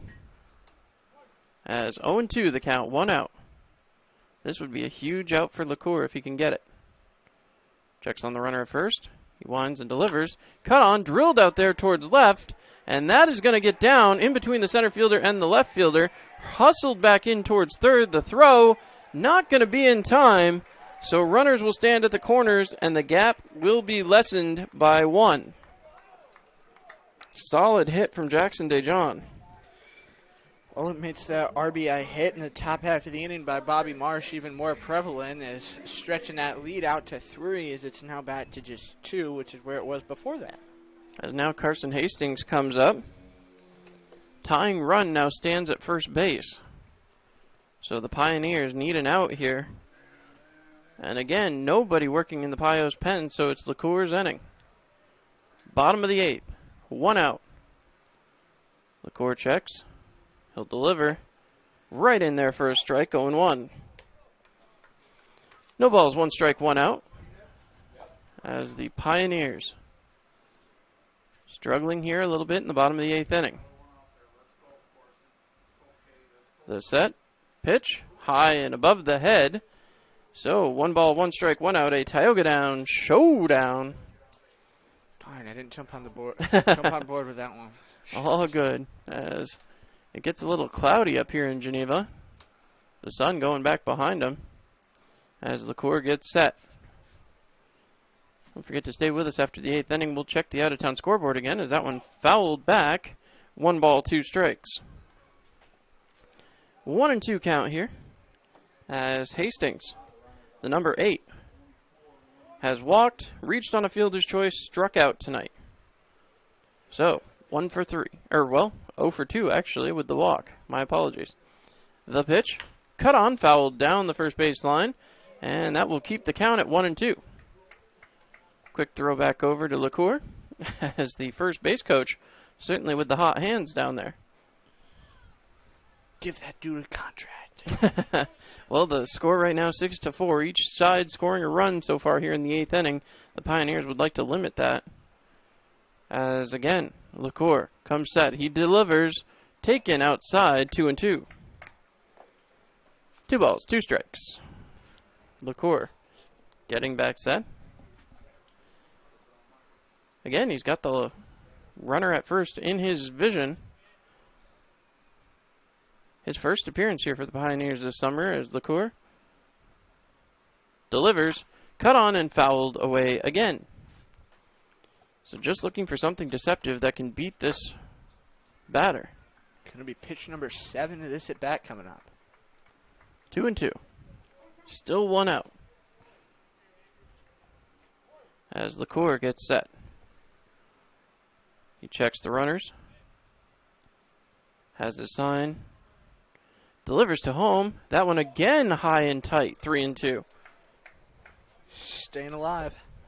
Like Bon Jovi once said, staying alive. That was not Bon Jovi. As, well, the wildlife starting to look towards our open window here. That's a big bee. It's majestic. As now LaCour. 3 ball, 2 strike count. Time is given for the hitter as the Pioneers get back set. Taking a long look. 3-2, 1 out. The payoff pitch. Taken for ball 4, and that will load the bases. That's got to be a bummer if you're the Pioneers on that one. Now you seriously need an out. As it's going to be up to Brady Slinger, the designated hitter, who has reached on a fielder's choice, struck out, and had a single of his own. As now LaCour. Lefty versus lefty. He sets. Force at any base here. As the pitch. Cut on. Drilled toward short. The third baseman jumps on top of it. Throws for home. And he will make the play. That has got to be an out. And they call the out. So the bases will stay loaded. And he stepped on home. And that's a force out at the plate. So an out and reaching first on the fielder's choice. Well, that was a great play over there, I got to say, for Taylor. Lunging all the way there to his right side and from his bottom, making that throw all the way to the plate to ensure that the out got made. What a play for the second out here, as now with a 2-run lead, the Pioneers will face Dylan McKenzie. McKenzie has 0 for 3 on the night, 4-6-3 double play, a strikeout twice, both times swinging. Coming back set. LaCour gets set. He winds and delivers. Taken for a ball, 1-0. 1 ball, no strikes, 2 men out. As the Pioneers trying to get back to the plate for the top of the ninth. LaCour certainly has struggled here in his first inning as the Pioneers pitcher, but might be able to tiptoe out of danger as that one's in there for a strike. 1 ball, 1 strike. Been a very strenuous inning. Worked 7 batters now. Certainly has, as now LaCour 1 out away from getting out of it. He comes back set. The pitch. Taken outside, 2-1. 2 balls, 1 strike, 2 outs. As again, McKenzie trying to reach, trying to drive in that runner from second, which would be the tying run right now. Go ahead run stands on first. The pitch. Cut on and miss. 2 balls, 2 strikes, 2 outs. Another Tioga Down showdown. As this would be absolutely huge if the Pioneers could finish this off here. LaCour taking a look. Has surrendered a run in this inning. He gets back set. He delivers. Cut on and fouled back. That will reach the parking lot. And once again, we remind you, make the right decision. Insist on Gerber Collision and Auto Glass. 2 balls, 2 strikes, 2 outs. As again, the Pioneers just... What are you looking at? Just hearing things behind me. Has 2 balls, 2 strikes, 2 outs. 1 more pitch from LaCour could end this inning. The pitch, cut on, popped up. That will get out of play, and we will do it again. 1 more time here. A lot of pitches thrown by LaCour so far here in this one. As coming back, LaCour has a fresh ball. See if this one can be kept in the playable area. Pitch number 30. It is 30 pitches in this bottom of the 8th inning. As LaCour gets set. He winds and delivers that. That's in there for a ball, 3-2. So, with the count jacked. One more time. It's juiced, it's jacked, it's... I don't know what else, but here we go. Full count. 3 balls, 2 strikes, 2 outs. The most important pitch of the afternoon. Delivered high. Ball 4. Walks in a run. Well, that's not the way you want to go if you're LaCour. Pitch number 32 of his afternoon and walks in a run. Has really just not been sharp out there. Hasn't really been able to find his command. I feel like the zone kind of stretched out a little bit on the far side. Hasn't really been getting those outside calls, but it hasn't really mattered. Is that command it's just not there right now. As Myers steps up, 2 outs, a 6-5 ball game here. Again, still nobody working in the Pios bullpen. The pitch, inside 1-0, and that's a dangerous play right there, Colby. Can't be coming too far inside. You have to get this ball in play if you're the Pioneers and get yourself a chance to make that last out with a 1-run lead here in the top of the 9th. The pitch from LaCour, drilled towards second, snagged, thrown over to first in plenty of time. The Pioneers going to take a lead to the 9th inning. Whew, that was a rough bottom of the 8th, but they take the lead to the top of the 9th. It's a 6-5 game as we will step out. Be right back here on Mixlr.com.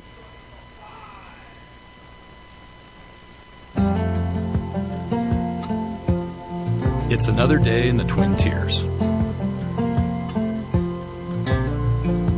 And for most of us, it's just another day on the job. Taking care of our neighbors, helping out our coworkers, and making our community a better place for all of us. When you love what you do and really care about the people you serve, you do it well.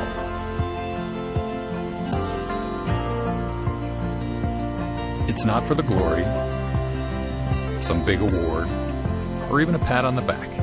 It's just knowing that we can count on you. That's reward enough. Earn it health. It's what we do.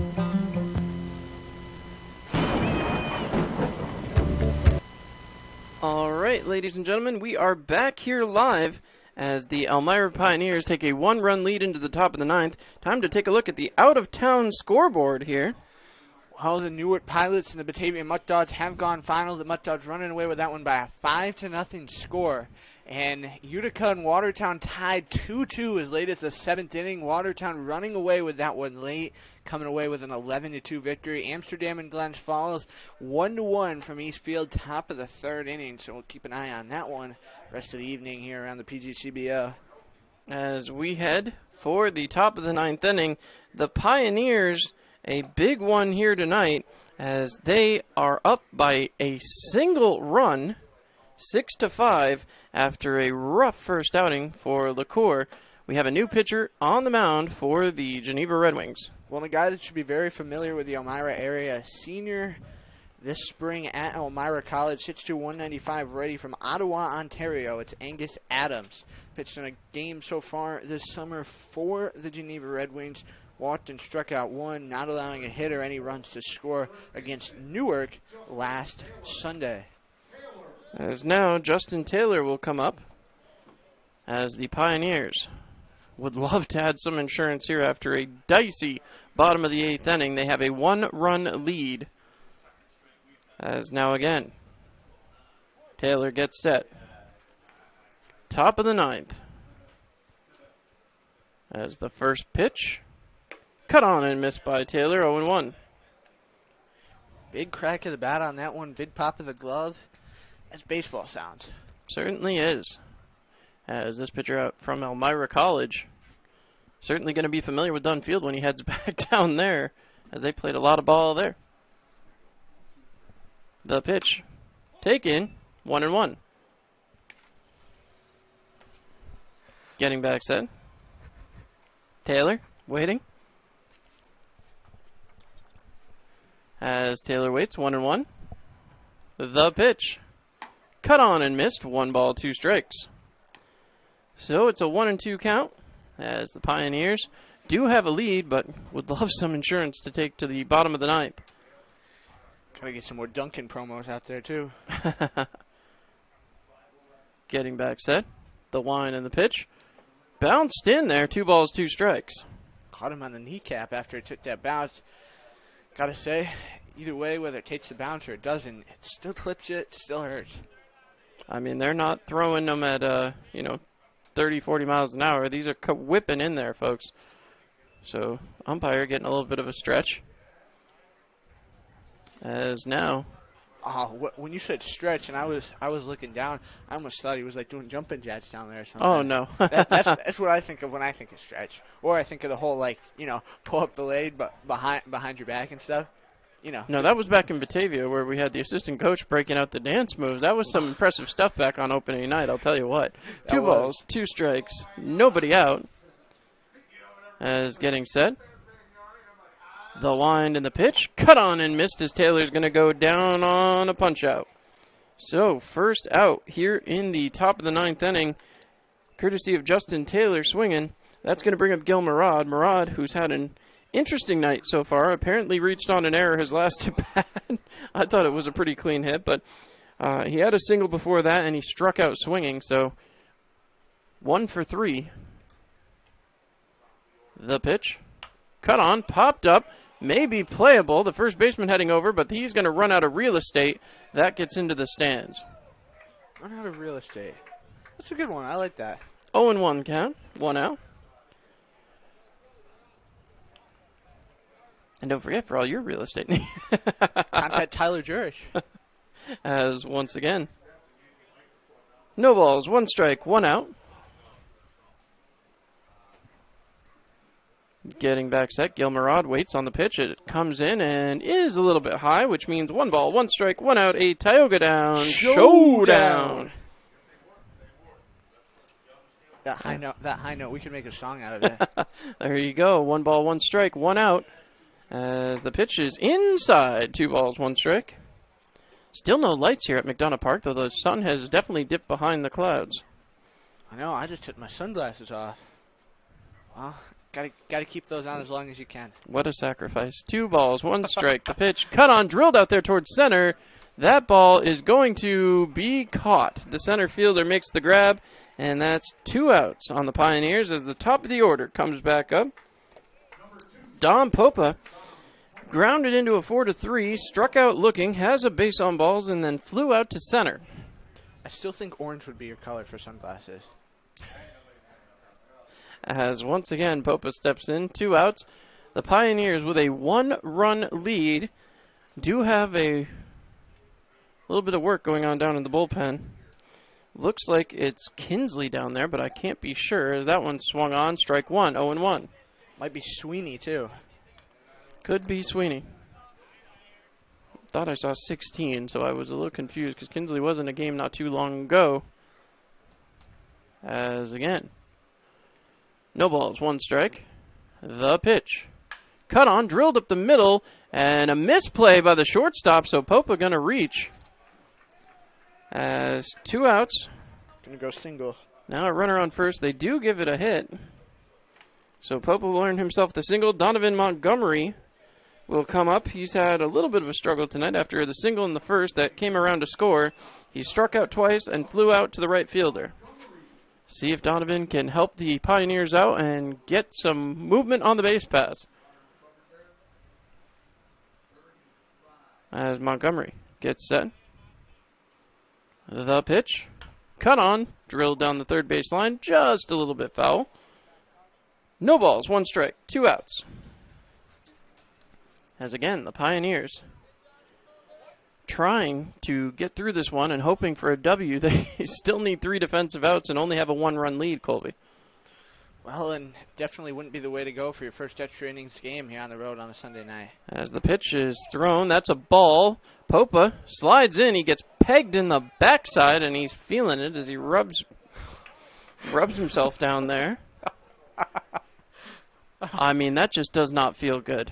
So, I believe it was a ball and a strike, so I thought that was high, but we'll see what the umpire officially says. Popa appears to be okay. 1 ball, 1 strike, 2 outs as the umpire shows it. Oh, we're not playing dodgeball or ped ball here. No. That's not great. So, a pitch thrown in. High, 2 balls, 1 strike. So 2 outs here to Montgomery, who now has a runner in scoring position after the, well, I'm saying he's certainly feeling it after the. Yeah, he's still reaching back there. He is, and you hope he's okay. Popa, the leadoff hitter tonight, as he dances off the base. Throws that one straight back up the middle. Montgomery put it on a tee there. Thrown, run over to first, and in time for the 3rd out. So a ground ball, 6-3, as we head for the bottom of the 9th. The Pioneers 3 outs away from a huge victory over a divisional rival. We'll be back here on Mixlr.com.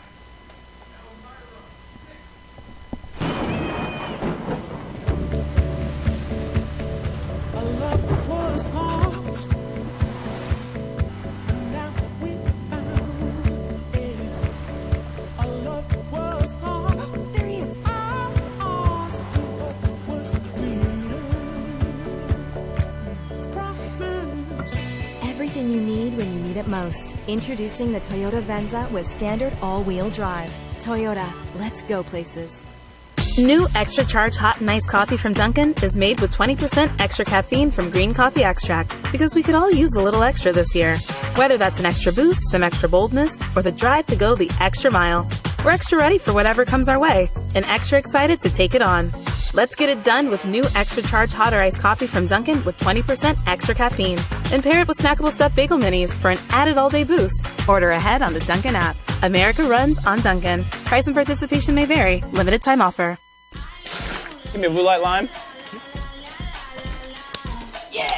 Grapefruit.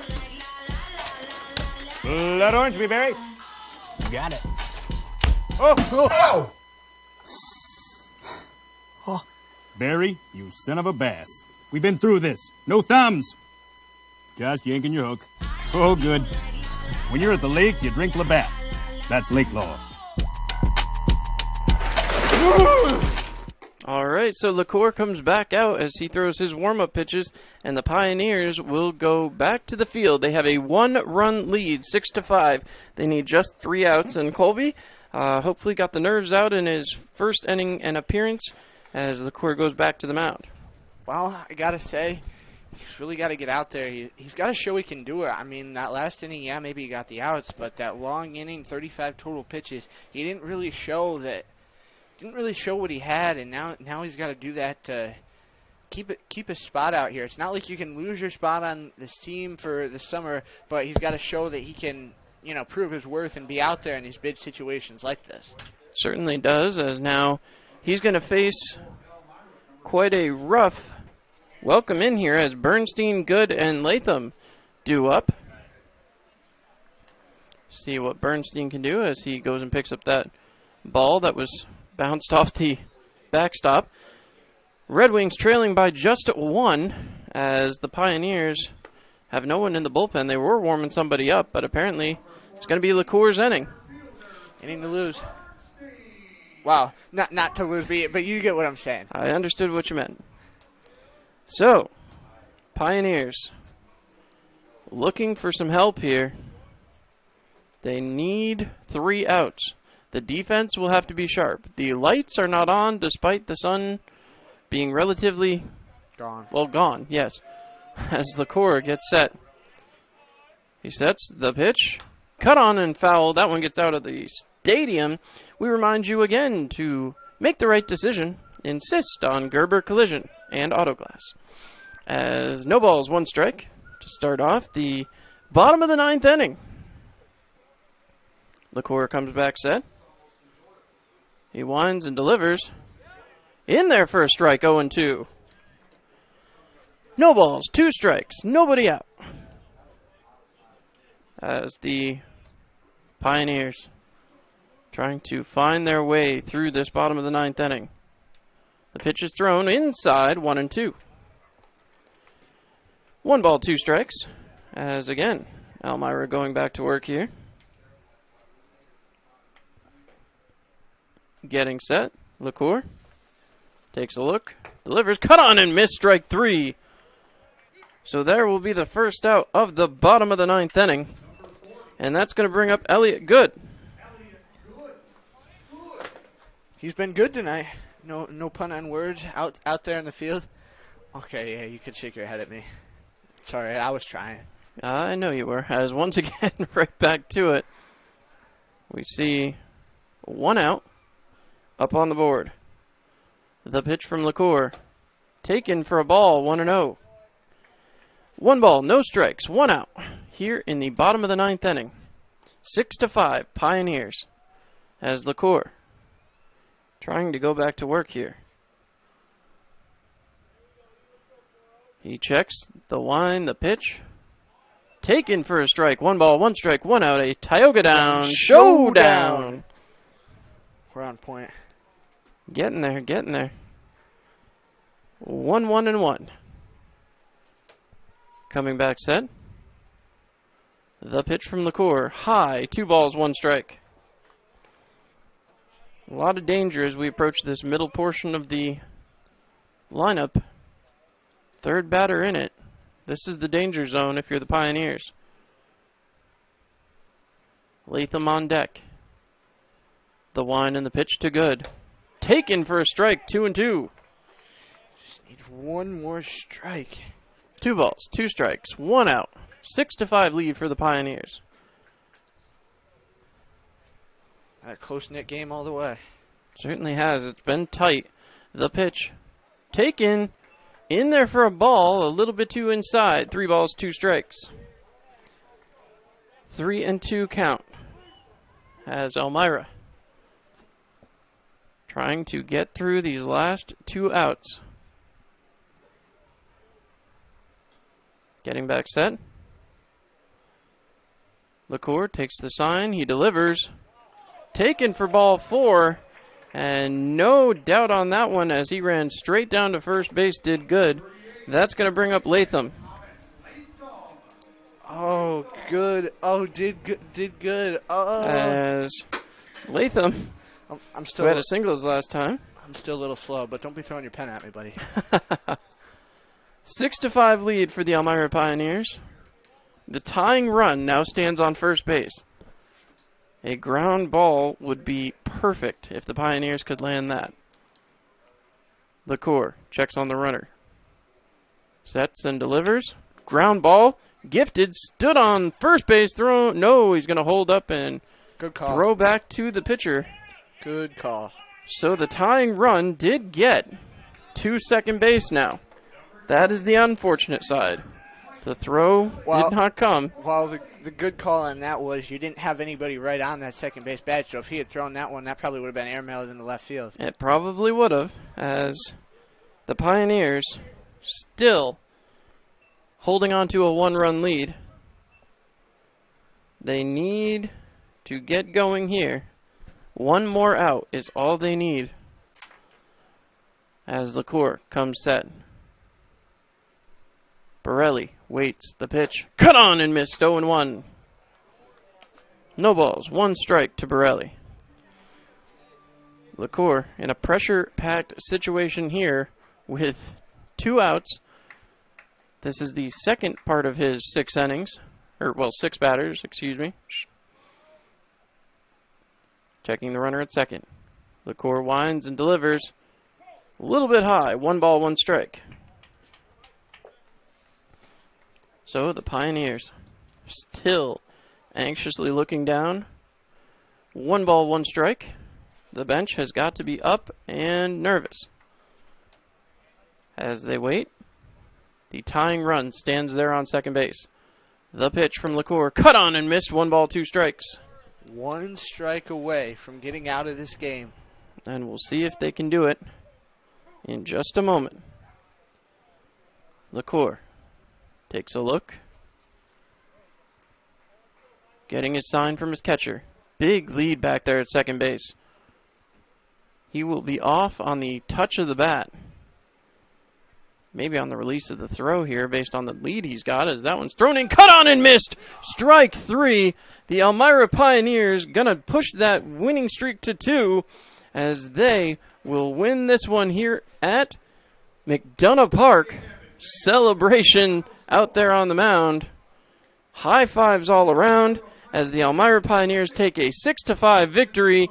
And for the second night in a row, the Pioneers and the Muck Dogs both win on the same night, which is somewhat ironic and some fun for the ownership group back at home. Well, and setting up that exhibition matchup tomorrow night up at Dwyer Stadium. Certainly are, and that'll be a big one. Make sure you tune in here live on YouTube and Mixler.com for that exciting matchup. I want to thank you, as always, for tuning in, as I'm John Clement. I'm Colby Smith. Good night, Elmira.